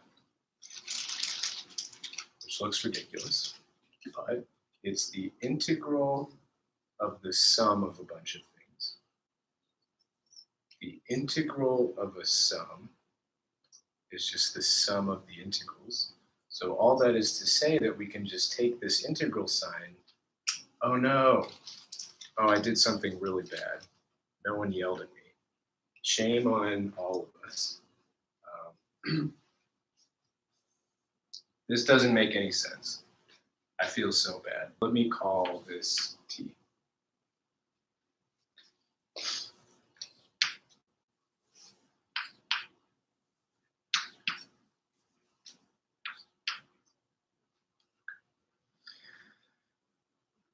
That was embarrassing.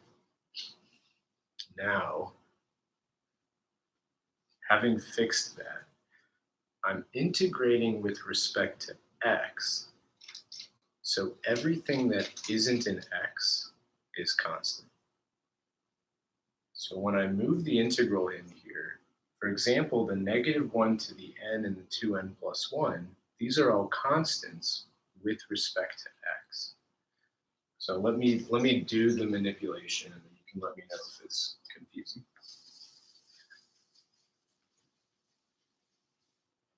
So to continue from over there, this is the integral from 0 to t of, nope, sorry.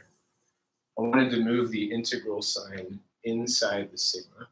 This will be the same thing as the sum from 0 to infinity of -1 to the n over 2n plus 1. These are constants with respect to the integral.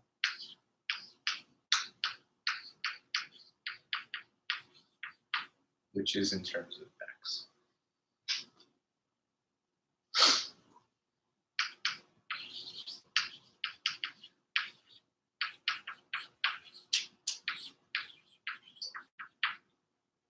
And the idea is, well, integrating a power of x with respect to x is really easy. It's just the power rule. This says the antiderivative will be x to the, bump the exponent up by 1. And then evaluate at the bounds 0 and t.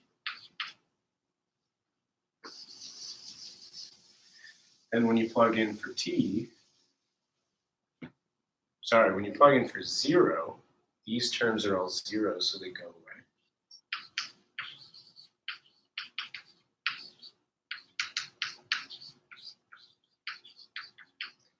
So the only thing that we're left with is what you get when you plug in t.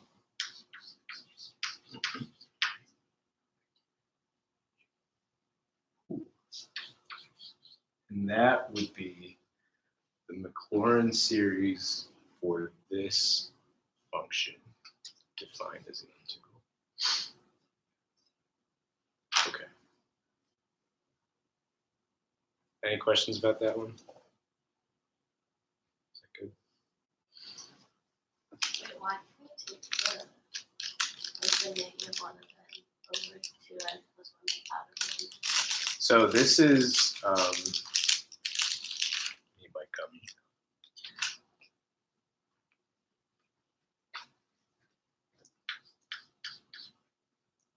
the differential tells us that the variable that we're integrating with respect to is x. So in other words, anything that's not an x is constant. -1 to the n over 2n plus 1 is a constant with respect to x. With respect to n, it's not a constant, but with respect to x, it is. This is why having all these differentials all the time really is useful.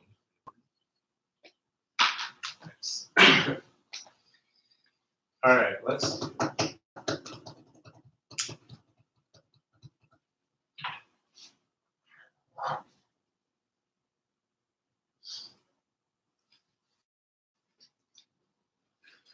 I want to do an invertible function question, where we have to find the derivative of an inverse. Let's do that.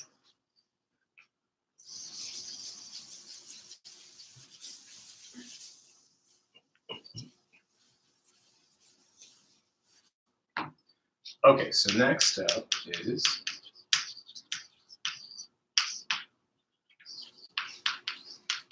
I'll give us a function, and the function I cooked up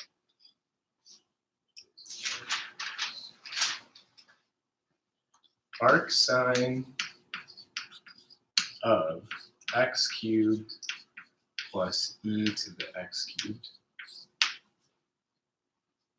Okay. Part A, show that the function is invertible on its domain.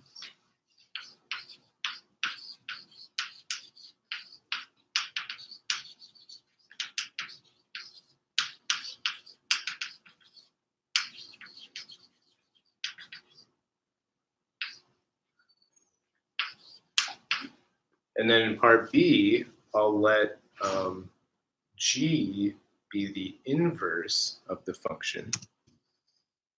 And then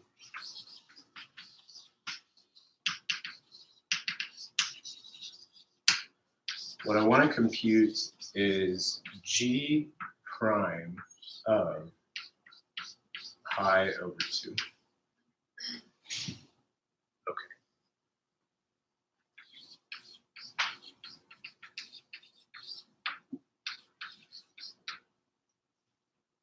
Now,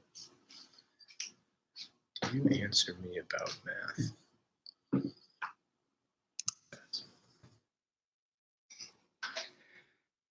On the test, if you're asked to show that something is invertible, chances are the way you're going to do that is to show that it's monotonic.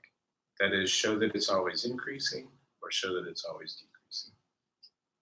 Especially with something really complicated like this, like there's not a chance that you're going to find the inverse function. So what you want to do is you just want to exhibit that it's one-to-one in some more abstract way. Okay, so I want to show that this is monotonic. I want to show that it's always increasing or decreasing. How do I do that? I can take the derivative.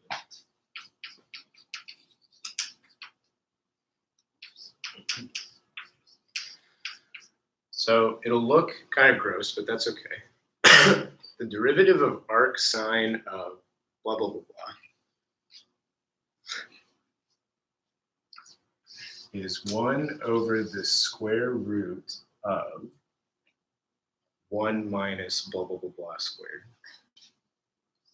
So that's horrifying, but that's okay.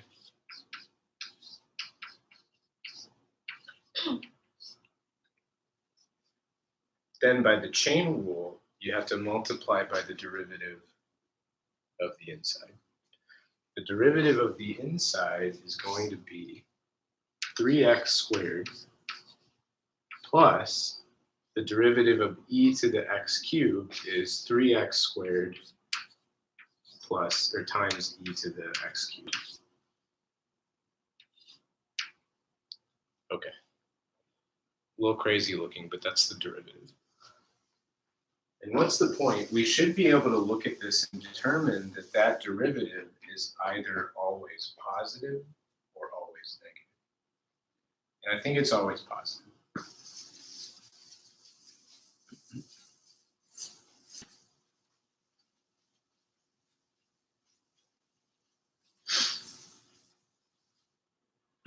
Okay. Why?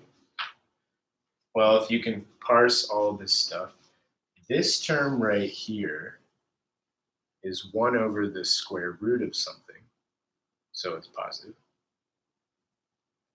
3x squared is positive because it's x squared. 3x squared is positive, and then e to anything is positive. So everything in sight is positive. Therefore, this whole quantity will be positive. So maybe let me say that.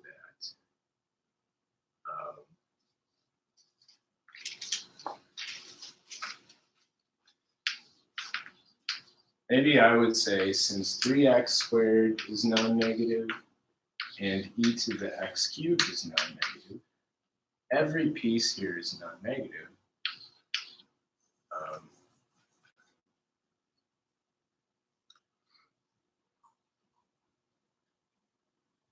Yeah, I wouldn't worry about it too much. Let's just say f prime of x is non-negative. So therefore, what's the point? Why are we doing this? If the derivative is positive, that means that the function is increasing, which means that it's 1-to-1, which means that it's invertible. Therefore, f is increasing.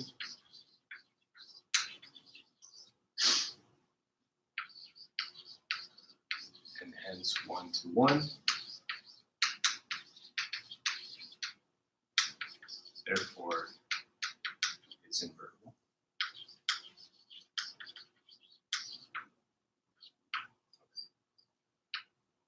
That's usually the kind of thing that you want to do in a problem like this. Part B is to compute the derivative of the inverse at some point.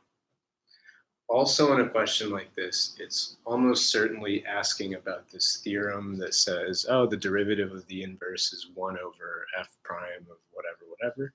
So that's what we want to use here. So I'll say by the one theorem,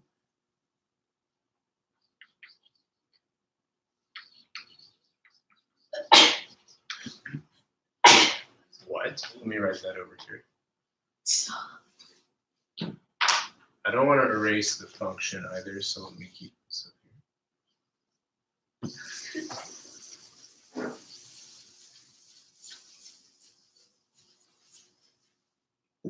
So by the one theorem, g prime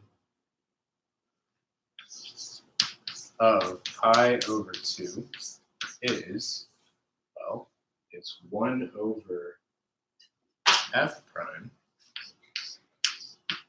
of g of pi over 2.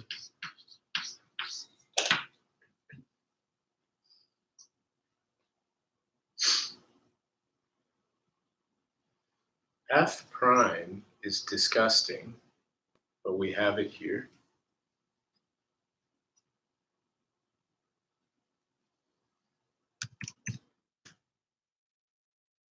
So all we need now is g of pi over 2. What is g of pi over 2? G of pi over 2 is the thing that you feed to f to get pi over 2. In other words, g of pi over 2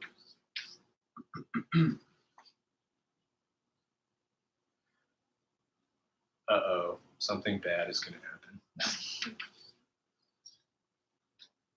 That's okay. We'll just run with it. That's what I get for writing down random things and then doing examples for them.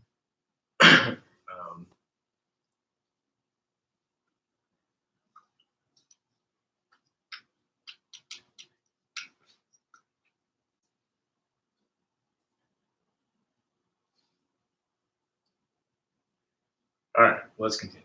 G of pi over 2 is the solution to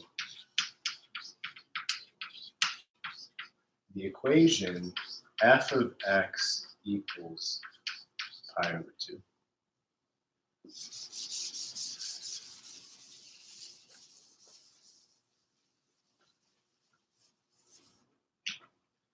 So we need to solve the equation blah, blah, blah equals pi over 2.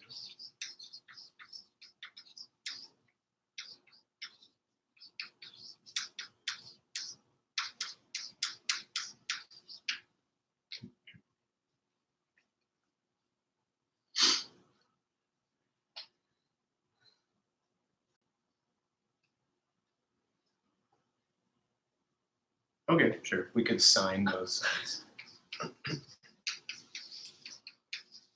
Sine of pi over 2 is 1. Then what? Then it gets tricky, and usually the point here is you just guess. Which sounds ridiculous every time I say it, but that's the point. What's the first number to guess? Probably 0 usually. And yeah, so if you plug in 0 for x, you get 1. So by luck, x equals 0 is the solution.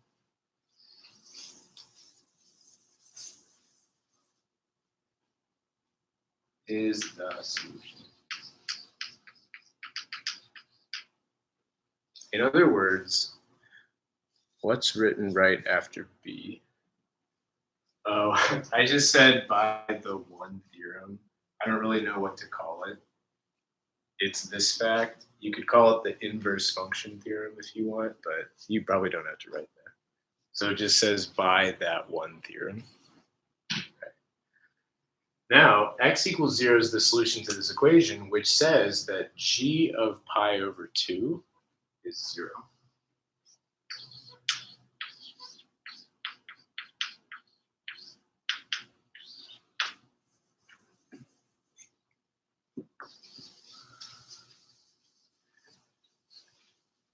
And so here's where things go a little wrong, is why I'm going to stop the problem. But what we need to compute, g prime of pi over 2, well, this is just 1 over f prime of 0. And then if you want, you can try plugging that back in, and you'll be done. I erased f prime, but I think if you plug in 0, I think it's not good. I think you get some indeterminate form, so you'd have to take like a limit.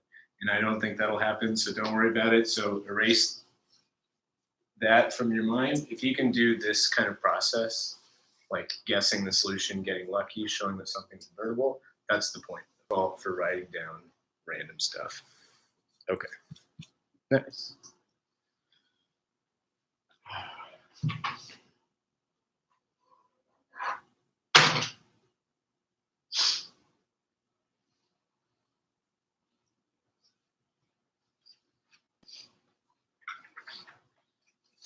You guys want to do an error bound problem, Taylor error bound?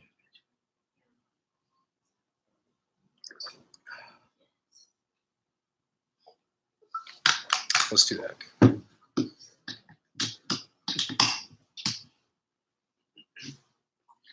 Okay, so next up, let's do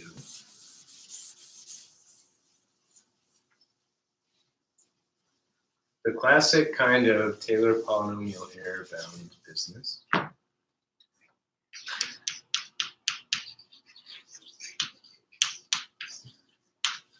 So what did I cook up earlier? Let f of x be e to the negative x. And I'll let Tn denote the nth Taylor polynomial.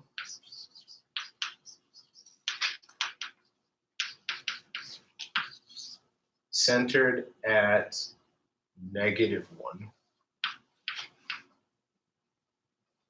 What I want to do is find an n such that 1 minus Tn of 0 is less than or equal to 10 to the -5.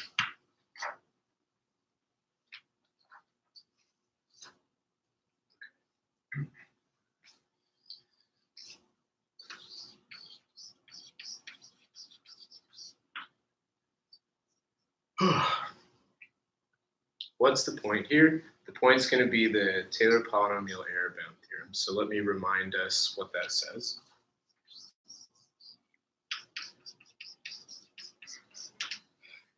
So the error bound theorem says that in general, if you're given a Taylor polynomial with center A, the difference in absolute value between f of some point B and Tn of some point B is less than k times absolute b minus a to the n plus 1 over n plus 1 factorial, where what is k? K is an upper bound for the absolute value of the n plus first derivative of x for x between a and b. Okay. Same statement as always. That's the error bound theorem. Confusing, intimidating, what does it mean? Who knows? But this is the thing that we're going to have to use here. Okay.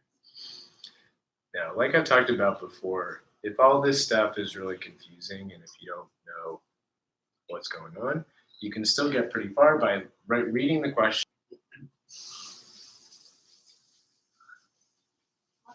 Above the x of f of x. Oh, that was one. Here. Is that what you're asking? Yeah, I'm writing a little too small. Yeah, so this is the n plus first derivative of f of x. Sorry. Okay, so the first thing I'll do is I'll read the question and I'll think, for example, what is A? A in our case is -1. B is 0.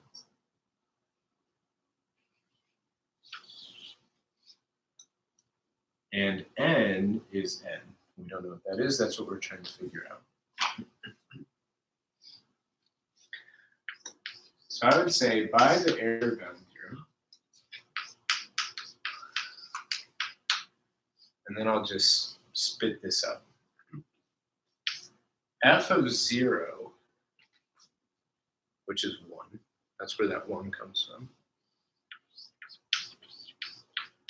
minus Tn of 0 in absolute value is going to be less than k times absolute b minus a. B, we said, was 0, minus a is -1 to the n plus 1 over n plus 1 factorial. That's just partially the statement of the error bound theorem. It doesn't make sense yet because I have to say what I mean by k, where k is an upper bound for the absolute value of the n plus first derivative on the interval -1 to 0.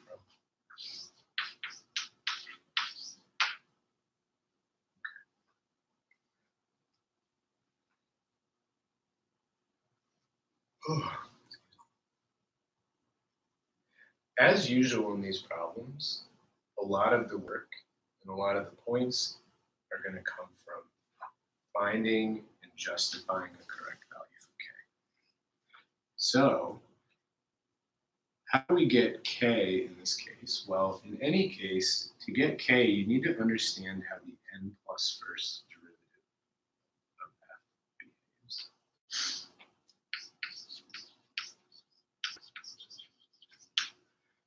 Now, f is e to the negative x.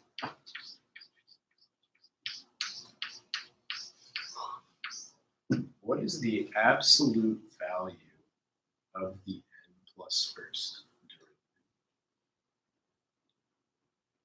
If you want, you could justify this a little bit, but if we just think about it, so f is e to the negative x. The first derivative will be negative e to the negative x, then e to the x, then negative e to the negative x, then e to the x. But if I take absolute values, those are all going to be e to the negative x.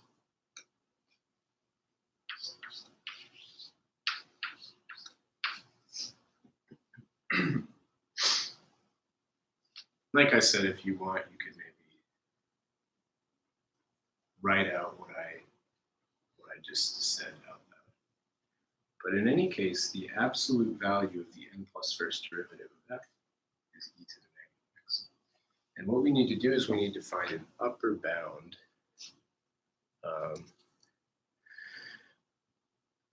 so no. K sub n plus 1 is just a difference in notation. So I think I glanced at Tim's notes and it looked like he was writing k sub n plus 1, and that's fine too. That's just a notational choice. That's just to indicate that k could, in general, depend on n. So if you want, you can write that as well. But no real difference. Okay, so the absolute value of the n plus first derivative is e to the negative x. We need to find an upper bound for that thing on the interval -1 to 0.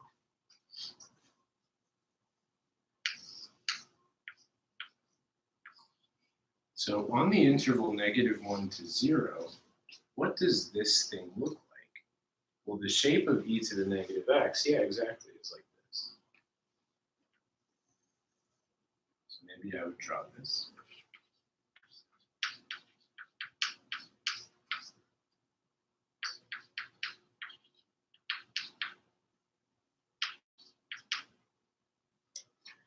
And then I can just visually see, because I know that e to the negative x is decreasing, that the biggest it could possibly be is over here.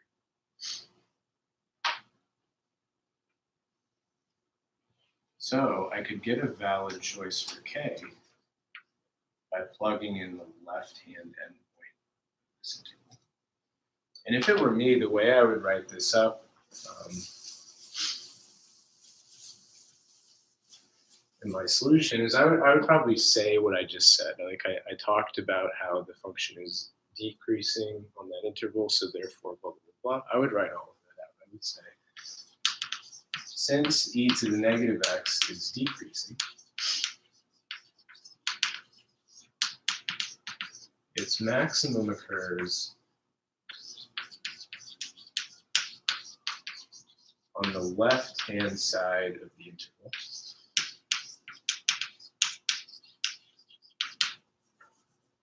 So we can take k to be e to the negative 1. In other words, plug negative 1 into this expression.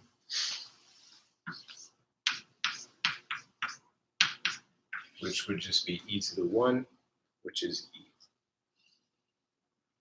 So a k value we can take would be e. And anything bigger than e works too. If you said like 1 or something, that would not work. That would be incorrect. But e or anything bigger is a good value for k. Okay, so we have k.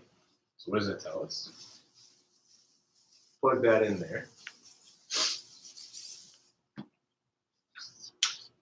So the absolute value of 1 minus Tn of 0 is less than k, we figured out was e. Here, this is 1 to the n plus 1 is just 1. So e on top and then n plus 1 factorial on the bottom. And what were we trying to do? What's the point of the question? We want this to be smaller than 10 to the negative 5th. By the error-bound theorem, we've argued that this is smaller than this. So what if we can make this smaller than 10 to the negative 5th? Then we're done. If we can make this smaller than 10 to the negative 5th, then this will be smaller than that, which is smaller than that, and we win. So we just need this quantity here to be smaller than 10 to the negative 5th.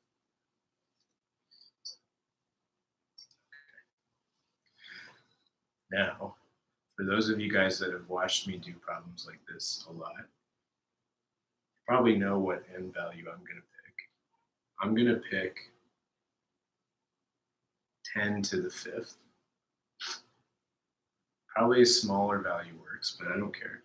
I'll pick a value, and as long as I can convince you that it works, we're good.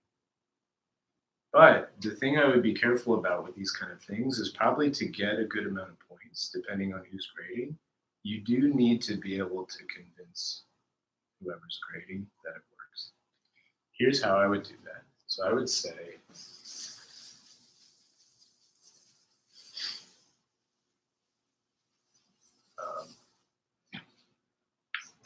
I would pick n to be 10 to the 5th. If I do that, what can I say about this fraction? E over n plus 1 is 10 to the 5th plus 1 quantity factorial. This is the same thing as 1 over 10 to the 5th plus 1 times e over 10 to the 5th factorial.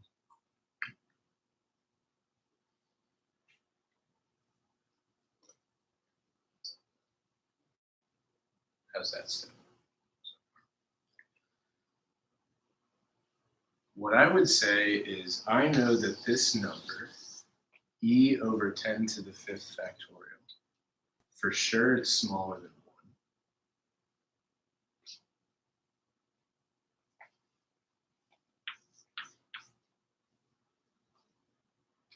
Which means this times that is smaller than this times 1.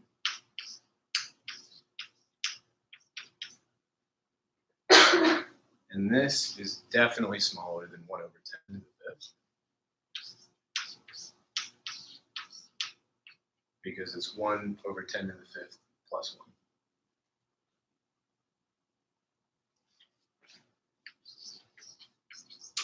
So this n value definitely works.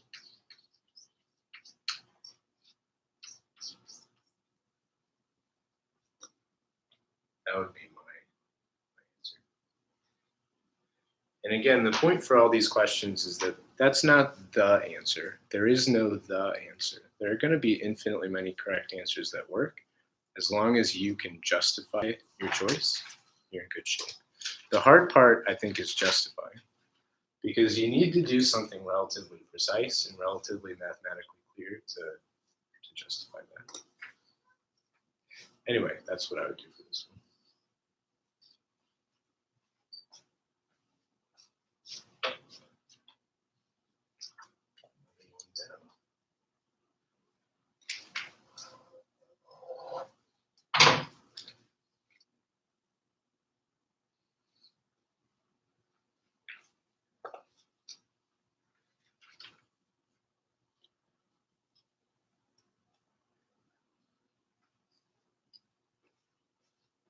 So here, the numerators are the same, so I just have to compare denominators. But this denominator is definitely bigger than this one because it's this plus 1. So all I'm saying is that just because this denominator is bigger than this denominator, this fraction has to be smaller than that fraction.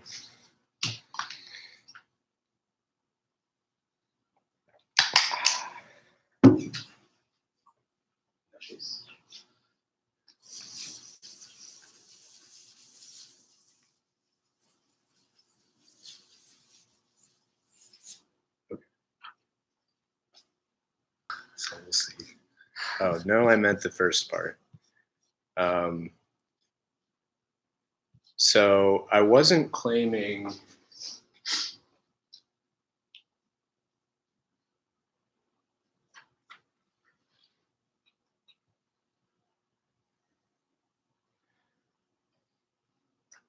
so that's not what I'm claiming. I'm saying that this equals this times this. So this line is an equality.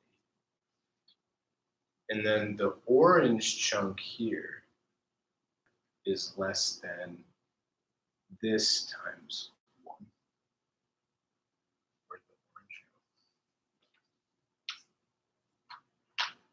So I'm claiming that this thing here is less than this. Or maybe that's what I am claiming. Sorry, I got confused. Okay, thanks. All right, next I want to do another improper interval.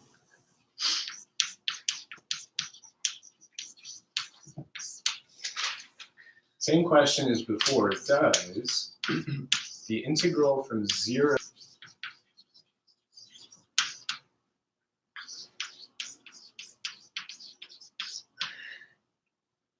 okay. What's the point here? Every time you get an improper integral, it's really important to ask, why is it improper? So I'll ask that here. Why is this integral improper?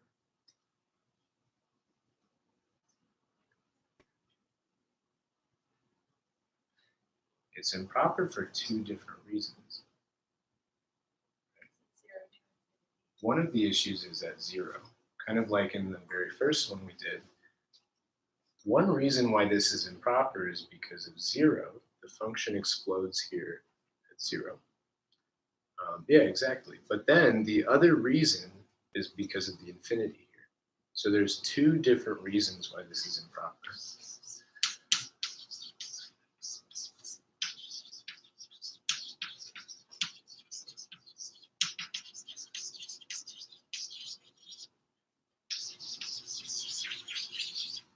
The reason why this is important is because to deal with an improper integral, you have to deal with each reason one at a time. So that is to say that for this one right here, what we're going to have to do is split it up into two different chunks and deal with them individually. So because of this, you need to split up. Okay, so let's do that.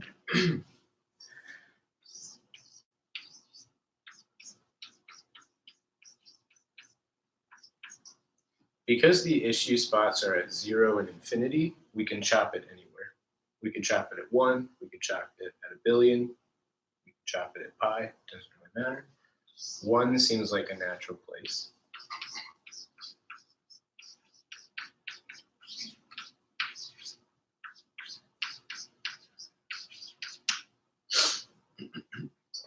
So I'll split this up and we'll deal with each of these individually.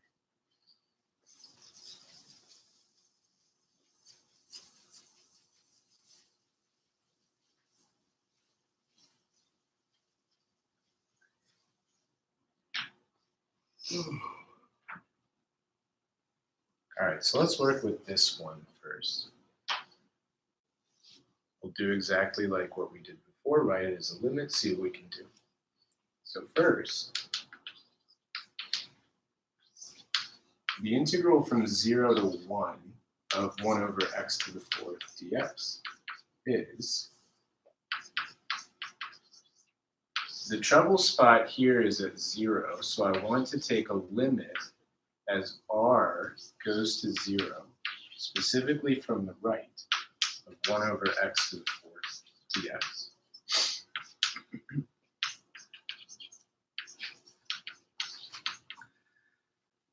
Antiderivative of 1 over x to the 4th is, let's see, x to the negative 4. To anti-differentiate that, I'll bump up the exponent to negative 3 and divide by negative 3. Plug in 1 and r.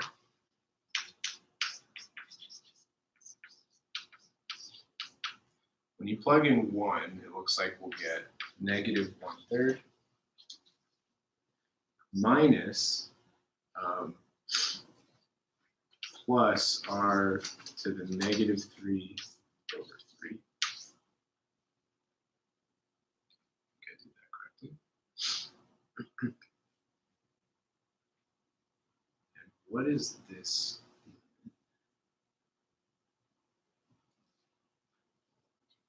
As r goes to 0, r to the negative 3 is like 1 over r cubed.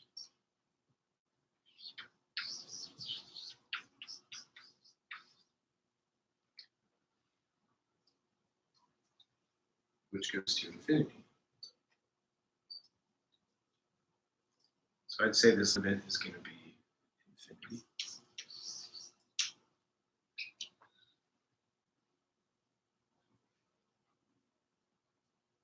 Good. Okay.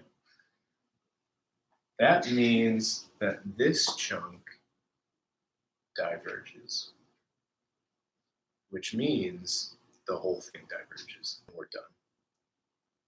And I don't even have to worry about this chunk. So the point of this problem, and the thing to keep in mind, and I'll write this down in a second, but if you have an improper integral and you break it up into multiple pieces because it's improper for multiple reasons, if any one of those chunks diverges, the whole thing diverges automatically.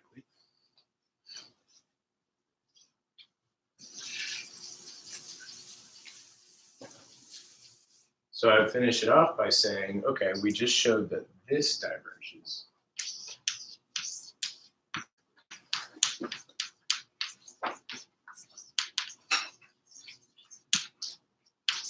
And then the conclusion is therefore the whole thing diverges.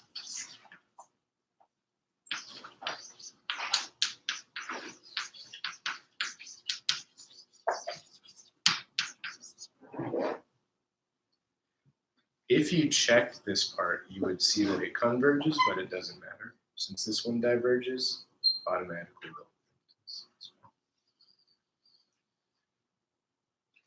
Good. When's your test? Okay. Wednesday. Wednesday. Nice. All right. See you guys. Have a good one. Cool.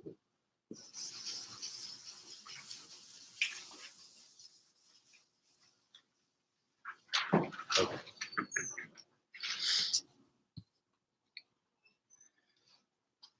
Another one down.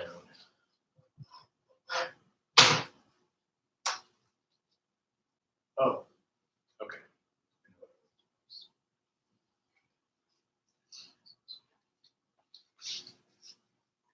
Okay, next up is going to be another integral. Oh yeah, so let me re-explain the limit again. So this limit, the only thing that matters, -1/3 is constant. So the limit of that part is -1/3. So I send r to 0 of this expression. And really, I think the best thing to do is to look at r to the -3 and realize that, that means 1 over r cubed. So as r goes to 0, this is like 1 over 0 roughly, like 1 over a super small number. These fractions get bigger and bigger and bigger. And so the limit here will be infinity.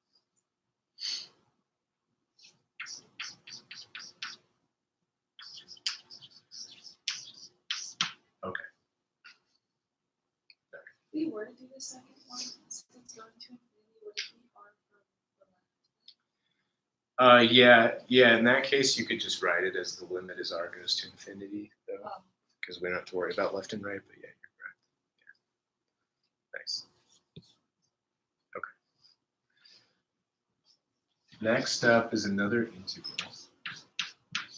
X minus x squared over quantity x plus 4 times x squared plus 4.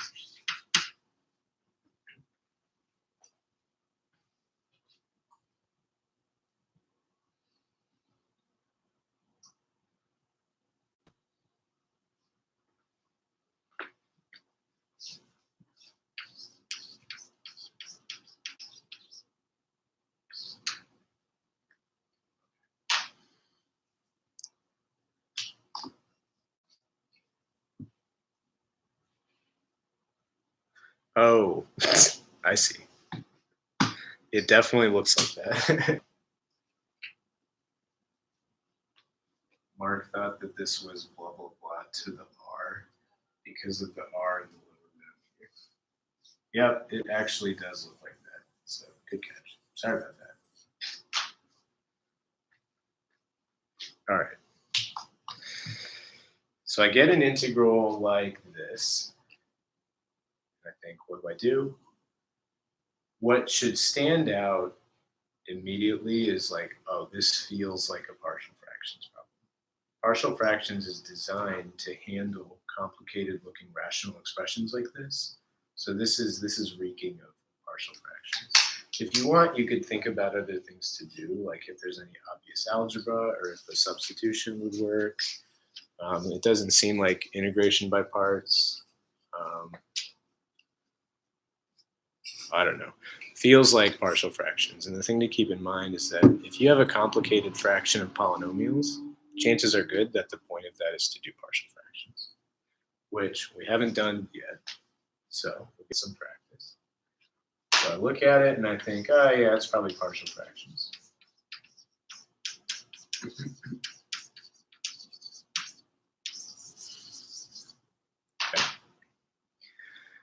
2 questions to ask before you start doing partial fractions. The first one is, is the degree of the top smaller than the degree of the bottom? In this case, yeah. The degree on top is 2, the degree on bottom would be 3. And what I was going to say is if that's not the case, you have to do long division, but Marco said that he won't ask about that, so we don't have to worry about that. The other question that's more important is the bottom factored as much as possible? The only question mark would be here. Like, could we factor x squared plus 4 anymore? In this case, no. X squared plus 4 doesn't have any roots. It's like a happy quadratic sitting above the x-axis. So this is factored as much as possible. Now, having answered those two questions, we can do the decomposition. So what do we want? We want this thing that we care about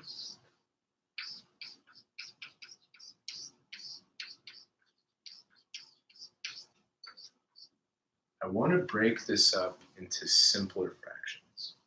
That's the goal of partial fractions. It's just doing algebra to split this up into multiple pieces. We split it up by way of factoring the denominator. And here we have two factors. One of them is x plus 4. One of them is x squared plus 4.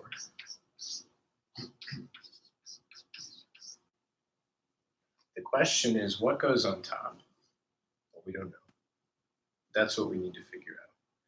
But, question, no?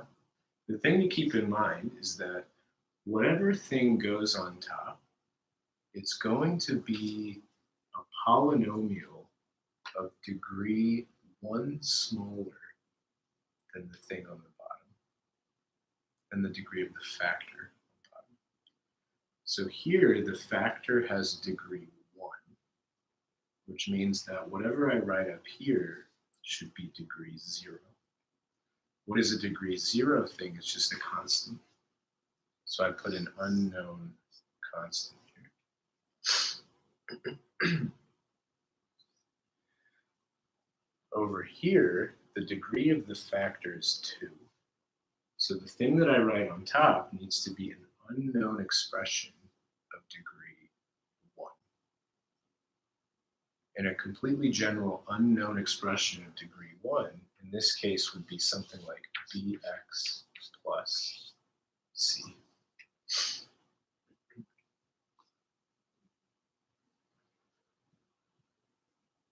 That'll be how we set up the decomposition. And then the point of the problem is going to be to do enough algebra to figure out what A, B, and C have to be. How's that so far?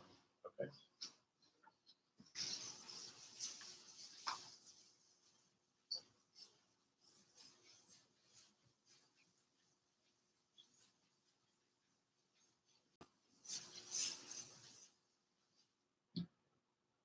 All right, so usually the next step here is you want to clear denominators because dealing with fractions is kind of annoying.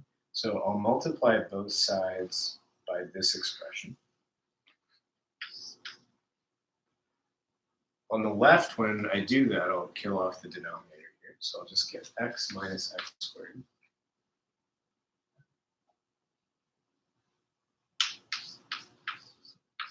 Equals, on the right, so this term, when I multiply by this, the x plus 4's cancel out, and I get a times x squared plus 4.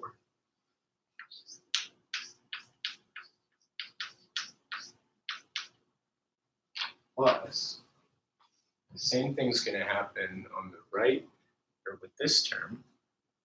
When you multiply by the denominator, the x plus 4 will get canceled out.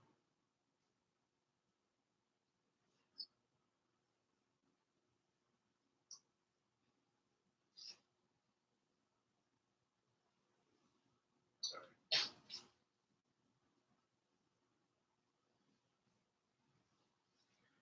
So the x squared plus 4 will get canceled out, and you'll be left with an x plus 4.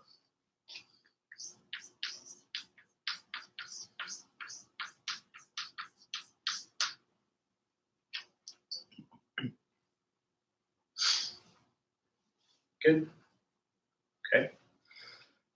Now this is an equality of polynomials, which means this is equal for all x. So we just need to do stuff to figure out what a, b, and c have to be. One thing to keep in mind when you do partial fractions is that if you have linear factors,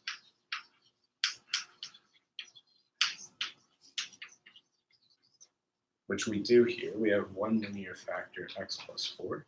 The best thing to do is plug in the root of that linear factor.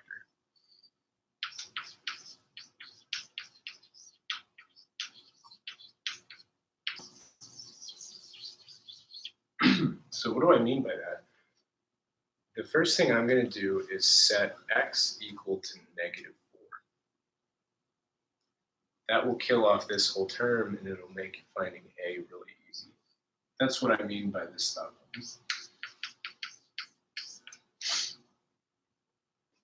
If x is -4, what do we get over here? I'll get -4 minus -4 squared equals a times -4 squared plus 4.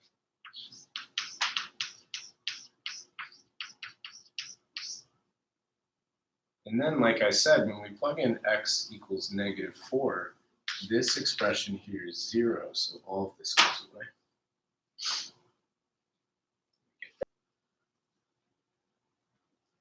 -4 minus 16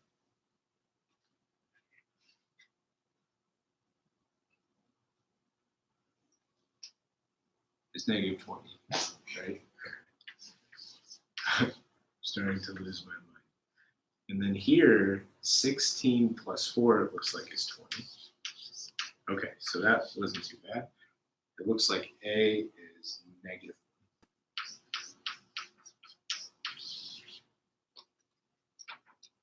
I think I did that correctly.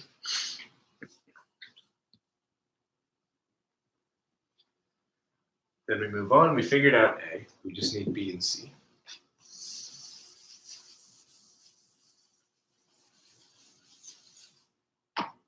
The problem is we're out of linear factors. So there's nothing obvious to plug in anymore. So we'll have to do something else. Now, you can do whatever you want all the time. Usually what I do in these scenarios is I start comparing coefficients on both sides of this equation. So for example, what do I mean by that? What is the constant term on each side?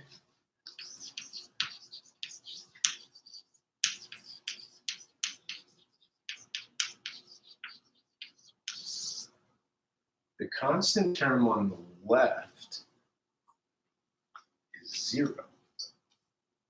There is no constant term. What about on the right?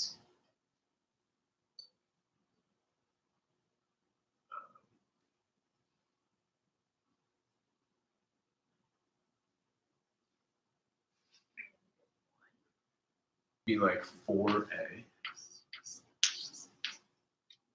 The other way that we could get a constant is here, 4 times c.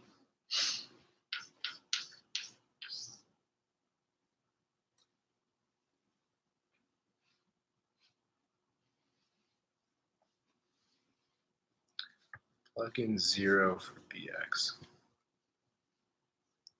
Sort of, I see, yeah. So another way to generate this equation would be to plug in x equals 0. That's another way to think about this. Now, a we already knew was -1. So it looks like c is 1.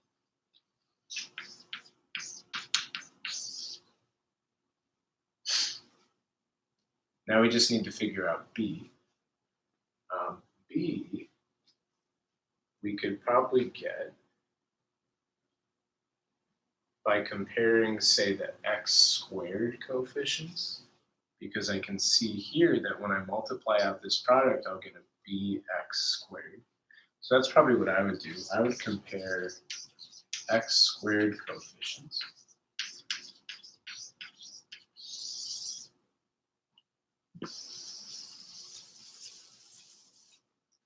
On the left, what's the coefficient of x squared? negative 1. And then on the right, the coefficient is going to be, well, I get an x squared in two ways. One of them is from here, ax squared. So I have an a, and then the other coefficient is coming from b, so bx squared. And I get a plus b. Then again, we already knew what a is. A was negative 1, so it looks like b is 0.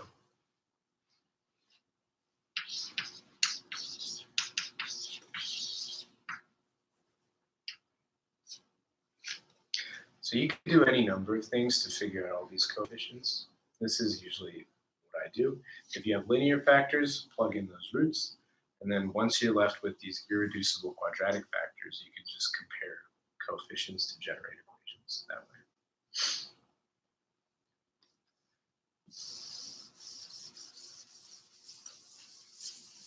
Okay, so we found A, B, and C.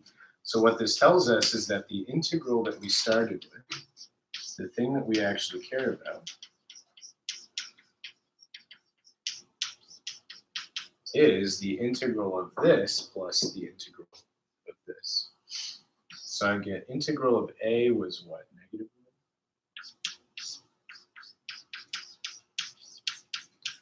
Plus the integral of B is 0. So C was 1. This is 1 over x squared plus 4.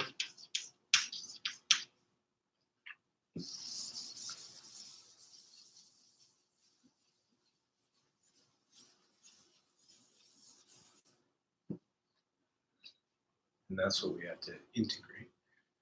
This one's pretty easy. That'll be like negative log of x plus 4 in absolute value.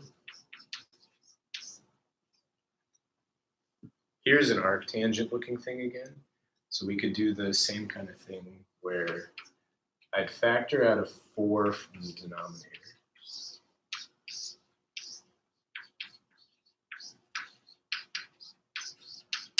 Which would yield x squared over 4 is the same thing as x over 2 quantity squared plus 1.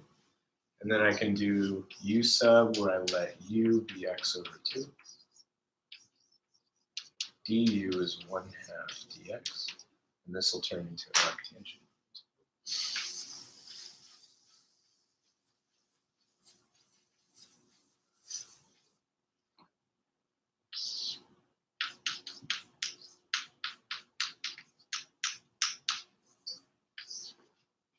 Let's see, so dx is 2 du.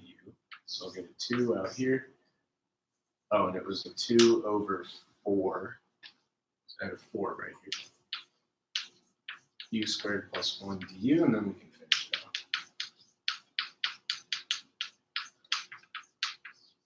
This is arctangent of u. U was x over 2. Add c.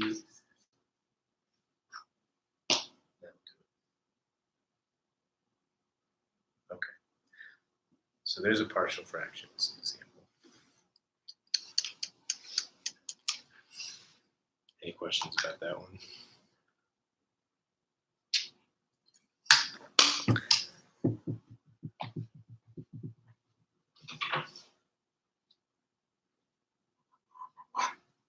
Actually, where did you get like the bx plus 1 like in the beginning?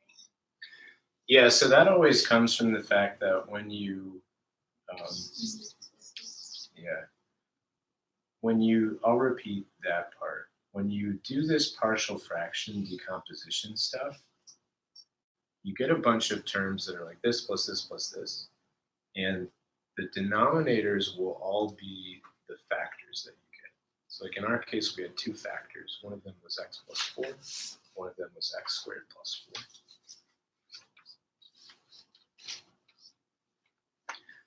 And the idea is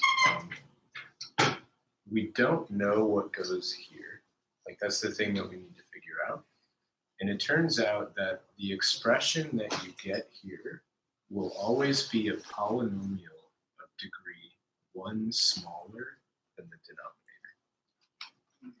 So this is just the way the decomposition works. So whatever this degree is, in our case it was 2, I want a degree 1 thing here. And then the question is like, well, I don't know what the degree 1 thing will be.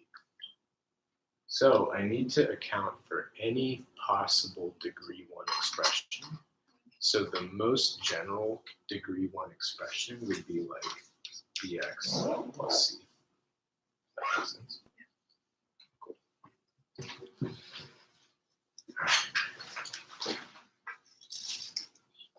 See, Kristen, you can take some gummies for the road if you want.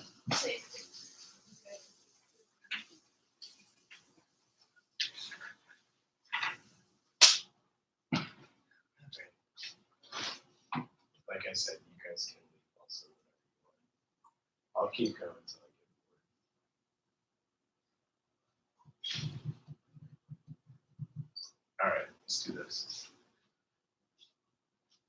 People are still watching.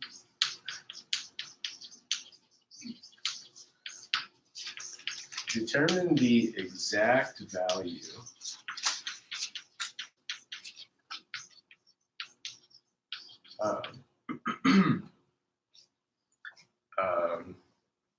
what did I say? Let's do the sum from 7 to infinity of -1 to the n, 3 to the negative n over 5 to the n. Okay. So I've got an infinite series. I'm asking more than just does it converge or diverge. I want to know exactly what it equals. And I think now I whispered geometric series. That's correct. This thing is geometric, which means we can use that special formula for geometric series. Once we figure out what the ratio is, that's the only thing we'll have to be a little careful about.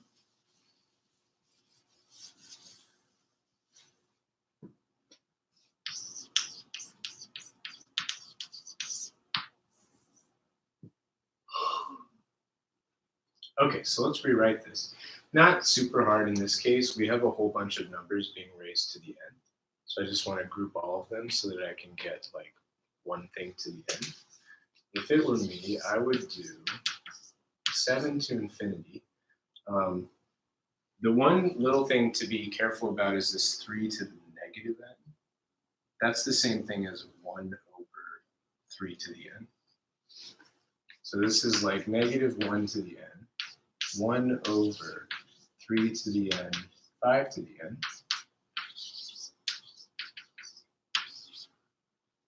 Now I can group all of these. This is going to be -1 over 3 times 5, which is -1/15. And now I've written it like a geometric series. Whoops. So then I just remember what the formula for a geometric series is, the ratio.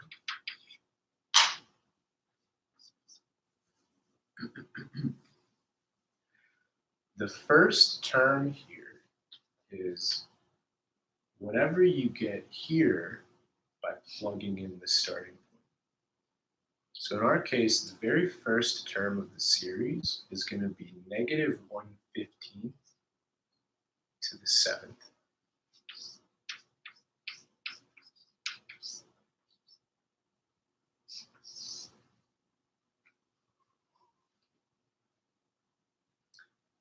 And that will be all over 1 minus the ratio is -1/15.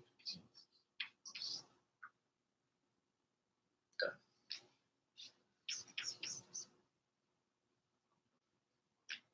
So nice simple geometric series, but you should be able to recognize that something like this is geometric and then to use that formula correctly.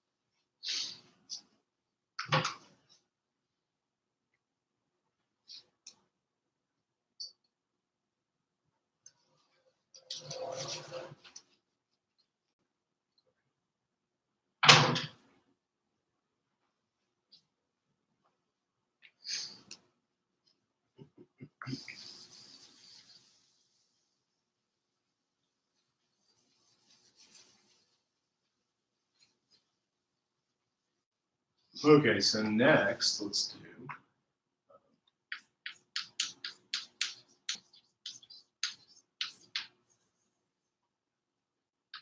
does the sum of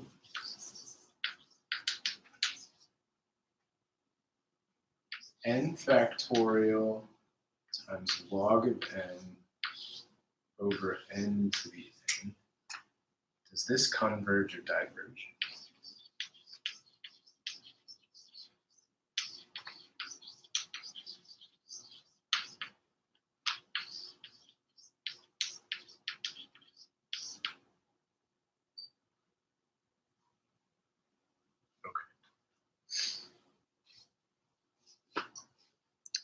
Now, this one's a little interesting. I don't know if anything stands out to you guys.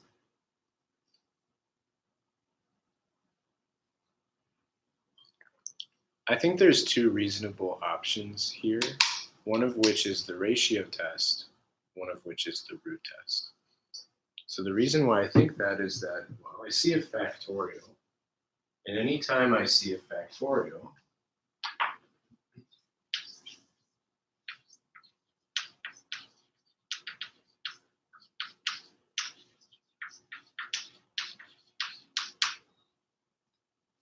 I think about the ratio test.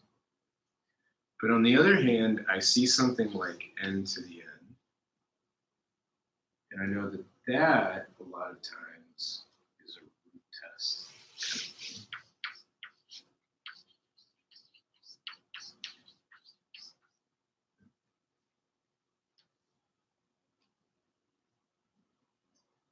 So the question is, which one do we do? In a scenario like this, I think the ratio test is the better thing to do. Usually if it's a question between like using the ratio test or the root test, because there's elements of, and I would stick with the ratio test. We'll have to be a little careful here because of the n to the n, but I think the ratio test is the best way to go. So let's try that.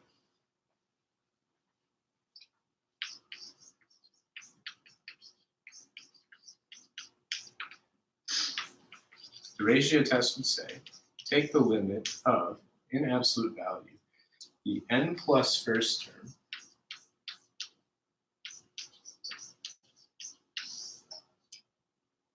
oops. So this will be n plus 1 to the n plus 1 in the denominator, divided by the nth term is like multiplied by the reciprocal.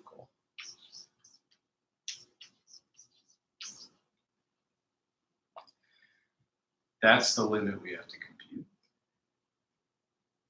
And as usual, group things, simplify, and see what we can do.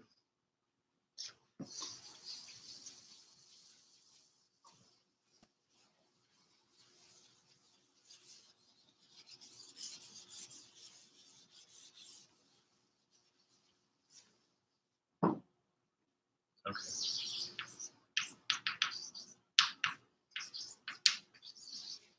Now, in this case, everything is positive, so I can drop the absolute value bars. I have factorial looking terms. I'll group those together.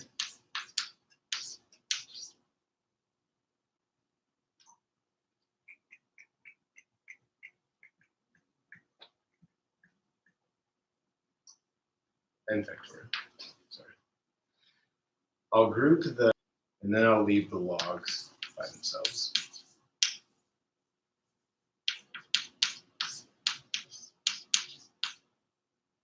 Okay. And this is the limit that we'll have to compute. We can still simplify though. N plus 1 factorial over n factorial. We've seen this a handful of times. That'll simplify to n plus 1. So we do that.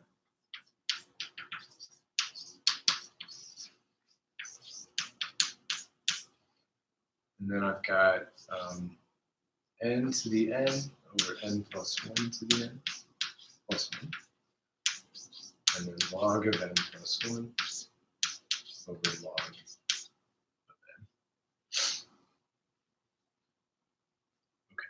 Okay.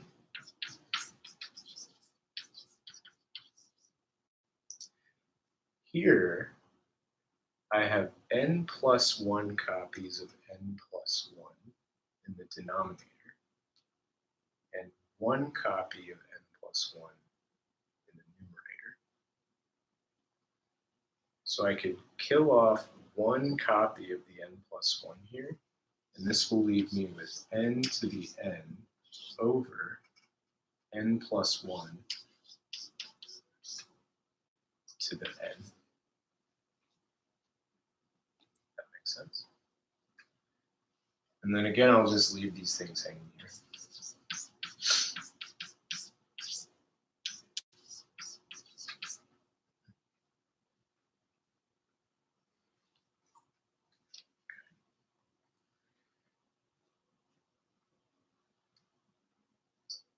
Now what? Now we have to be a little careful when we evaluate this limit. If you've done a bunch of problems in the past, then one thing to recognize is that this expression here is going to go to 1. So that part is no problem. The thing to be careful about is this guy right here. This part is going to go to some kind of E thing.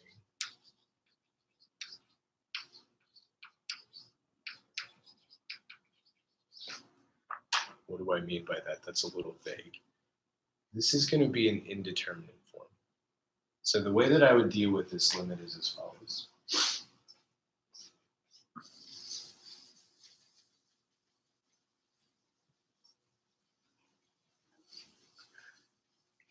If it were me writing this solution, I would just isolate this limit by itself and figure out that. So first, let me just consider the limit of the first red box, which if I pull out a power of n,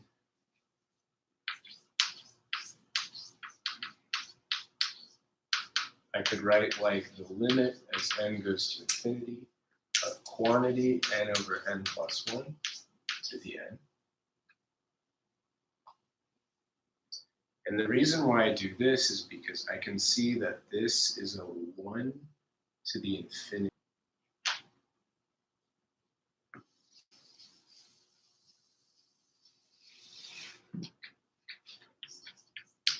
So how do we deal with exponential indeterminate forms? We have to do this log, bring down the exponent, and L'Hopital type thing.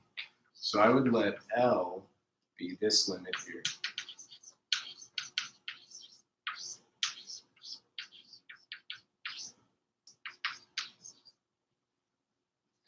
Bring down the n.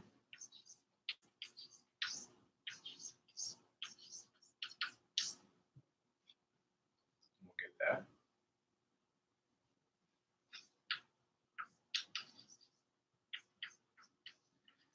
Then I can tell that we're going to use L'Hopital's rule. Here, this is log of 1, which is 0 times infinity. So this is a 0 times infinity indeterminate form. I need to convert that into a 0 over 0 indeterminate form. So I could do that by writing log of n over n plus 1 all over 1 over n. Oops, and then I switched to x. So I'll do that here.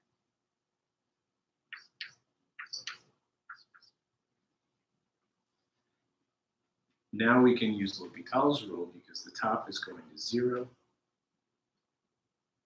and so is the bottom.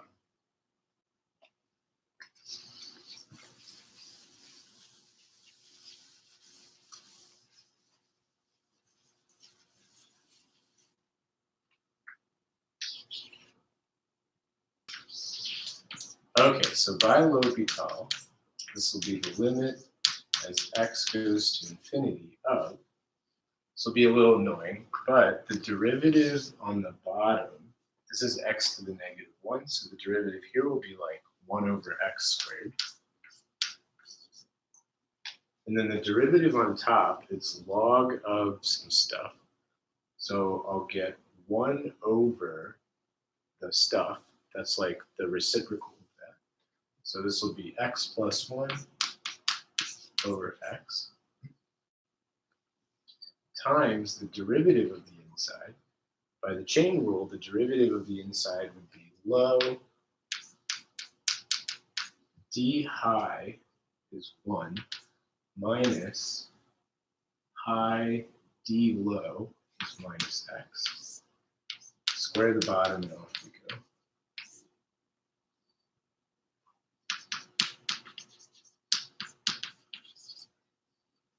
Okay. Looks disgusting, but we should be able to simplify it a little bit. X plus 1 minus x. This is 1. The x squared, the 1 over x squared here, I can flip upstairs to be an x squared, and then I would get x squared divided by x is like x. And then here I have x plus 1 over x plus 1 squared. That's just like x plus 1.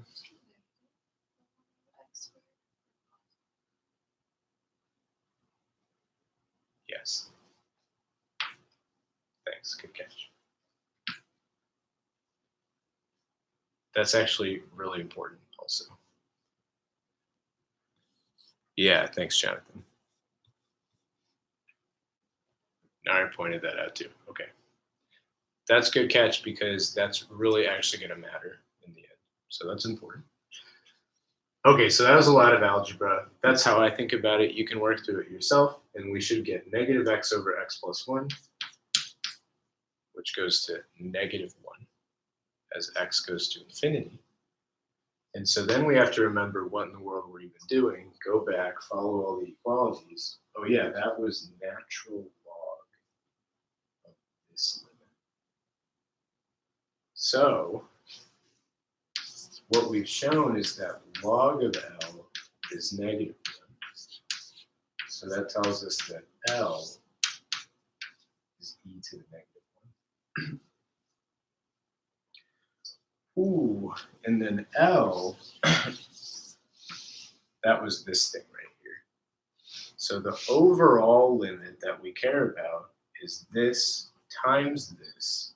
But this I suspected, and I can't even really read this on the screen very well.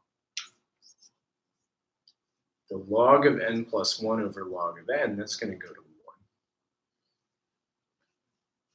So I would say, I wish I had more board space. I'm going to erase this if that's okay.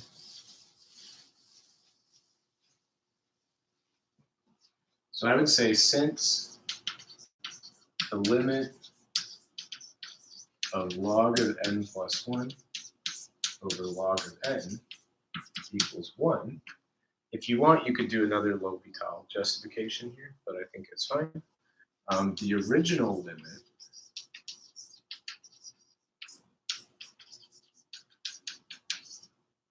is e to the negative 1 times 1. Well, it's just e to the negative 1. And then we have to remember what we were doing from the start, and that was using the ratio test. So here's our limit. E to the negative 1 is like 1 over e. E is almost 3, so this is like a third, which is less than 1. And finally, by the ratio test,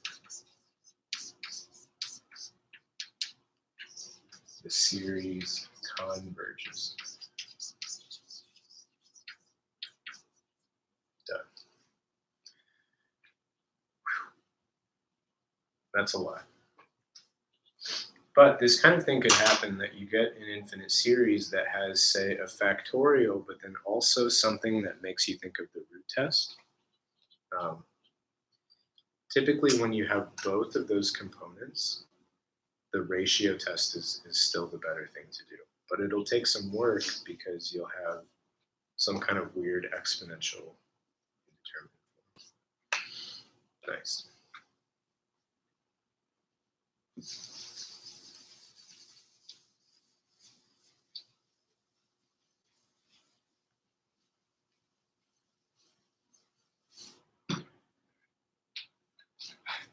I'll start.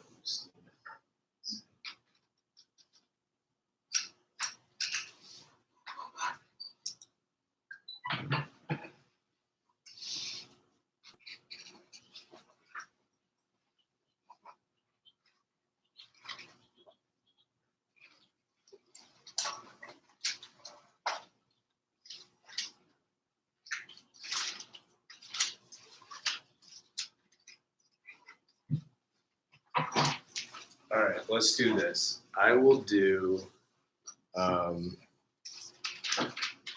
one more example today. And then I'm getting tired, so I'll probably stop then and we can do more tomorrow. I'll do one more today and then we'll call it quits. But this we covered quite a bit of what I was gonna do. So I'll save some for tomorrow. This one will be quick too. Might be a little weird, but it'll be quick. Okay, so the question is, last question of the day, does the series from 1 to infinity, -1 to the n over arc tangent n, does this converge absolutely, conditionally, or does it diverge?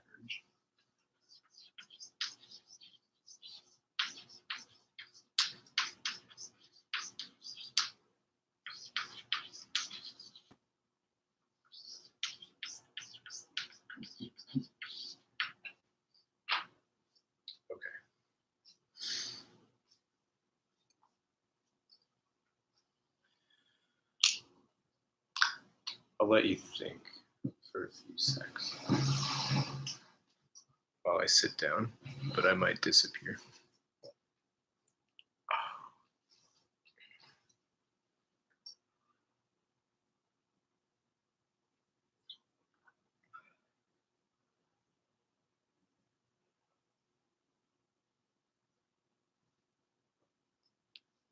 Okay. Does the internet have any ideas? If not, that's okay.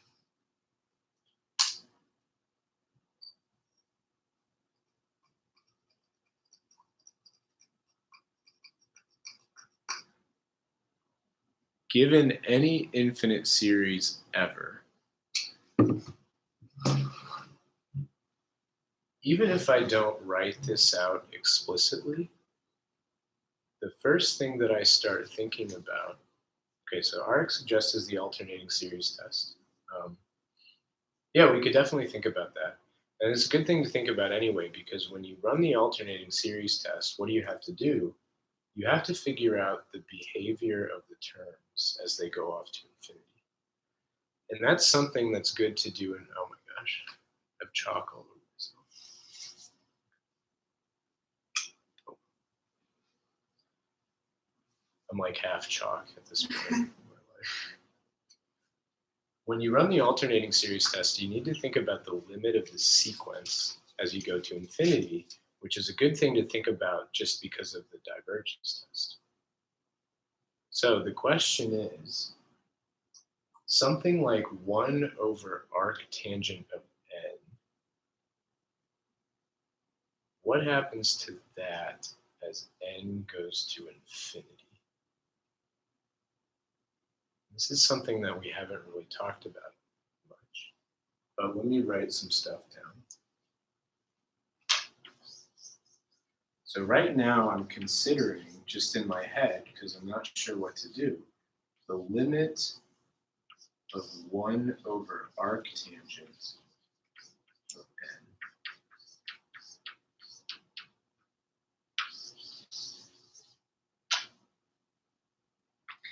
If you haven't thought about arc tangent much, here's what's happening.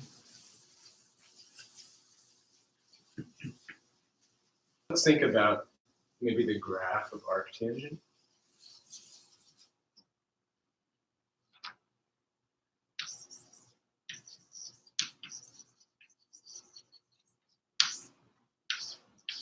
So the question is, what does the graph of tangent look? Can I use different chalk color? Yeah, let me not use orange.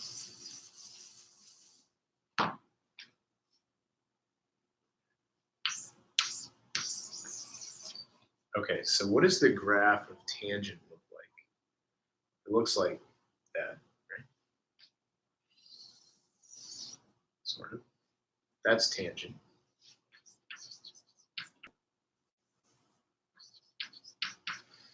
Yeah, the colors don't show up very well on the screen. That's kind of sad. Oh well.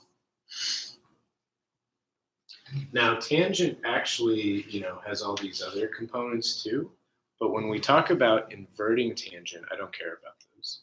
We need to restrict the domain of tangent to get something 1-to-1.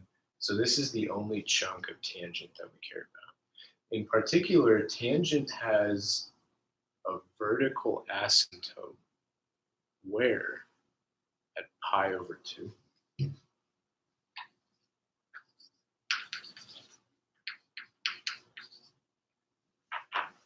It has a vertical asymptote at pi/2 because tangent of pi/2 is sine of pi/2 over cosine of pi/2. Cosine of pi/2 is 0, so that's like 1/0, so that's why tangent explodes there. The reason why I care about this is because how do you get the graph of arctangent? You take this picture and you do the flip over y = x. So to get arctangent, I would take this picture and go like that.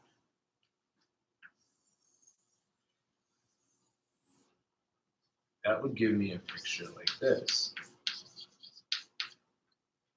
And the vertical asymptote at pi/2 turns into a horizontal asymptote with height pi/2.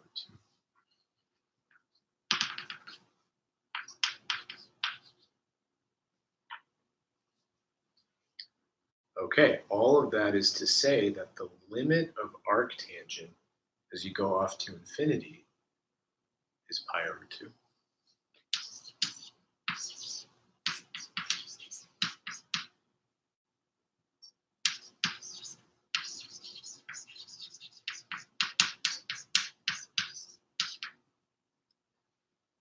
What does that tell us about this limit? 1/arctangent. That's just making it worse. Sorry.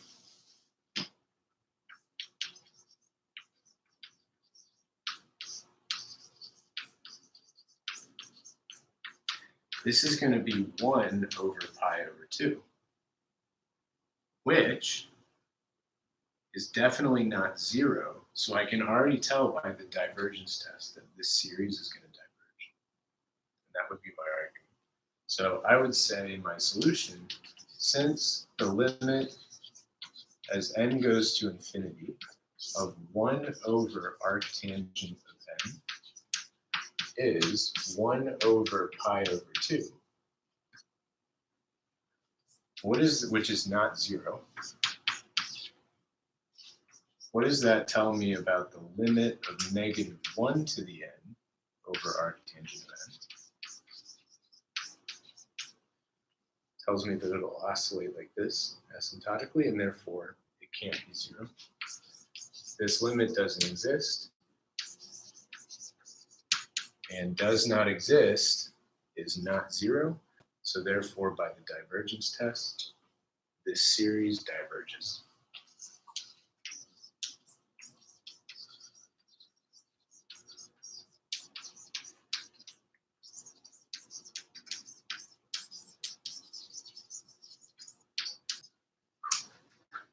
I'm tired.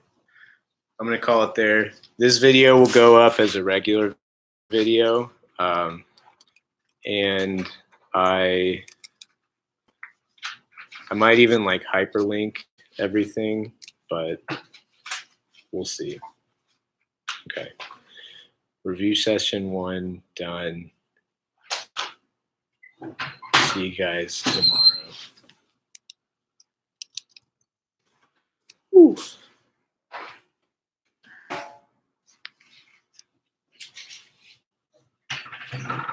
Any chance to check 32B and 33A? I'm teaching 32B next quarter.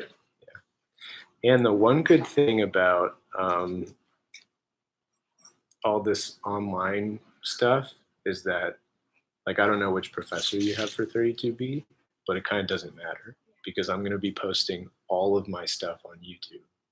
So, like, just keep an eye on YouTube channel. Like, all my discussions, I'll, like, make videos about stuff. So everything I have to say next quarter about 32B is going to be easily accessible by anyone. So, yeah, you can definitely. I'm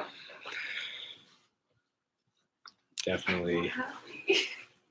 I have 32A. Yeah, I'm not teaching I'm not 32A, done. unfortunately.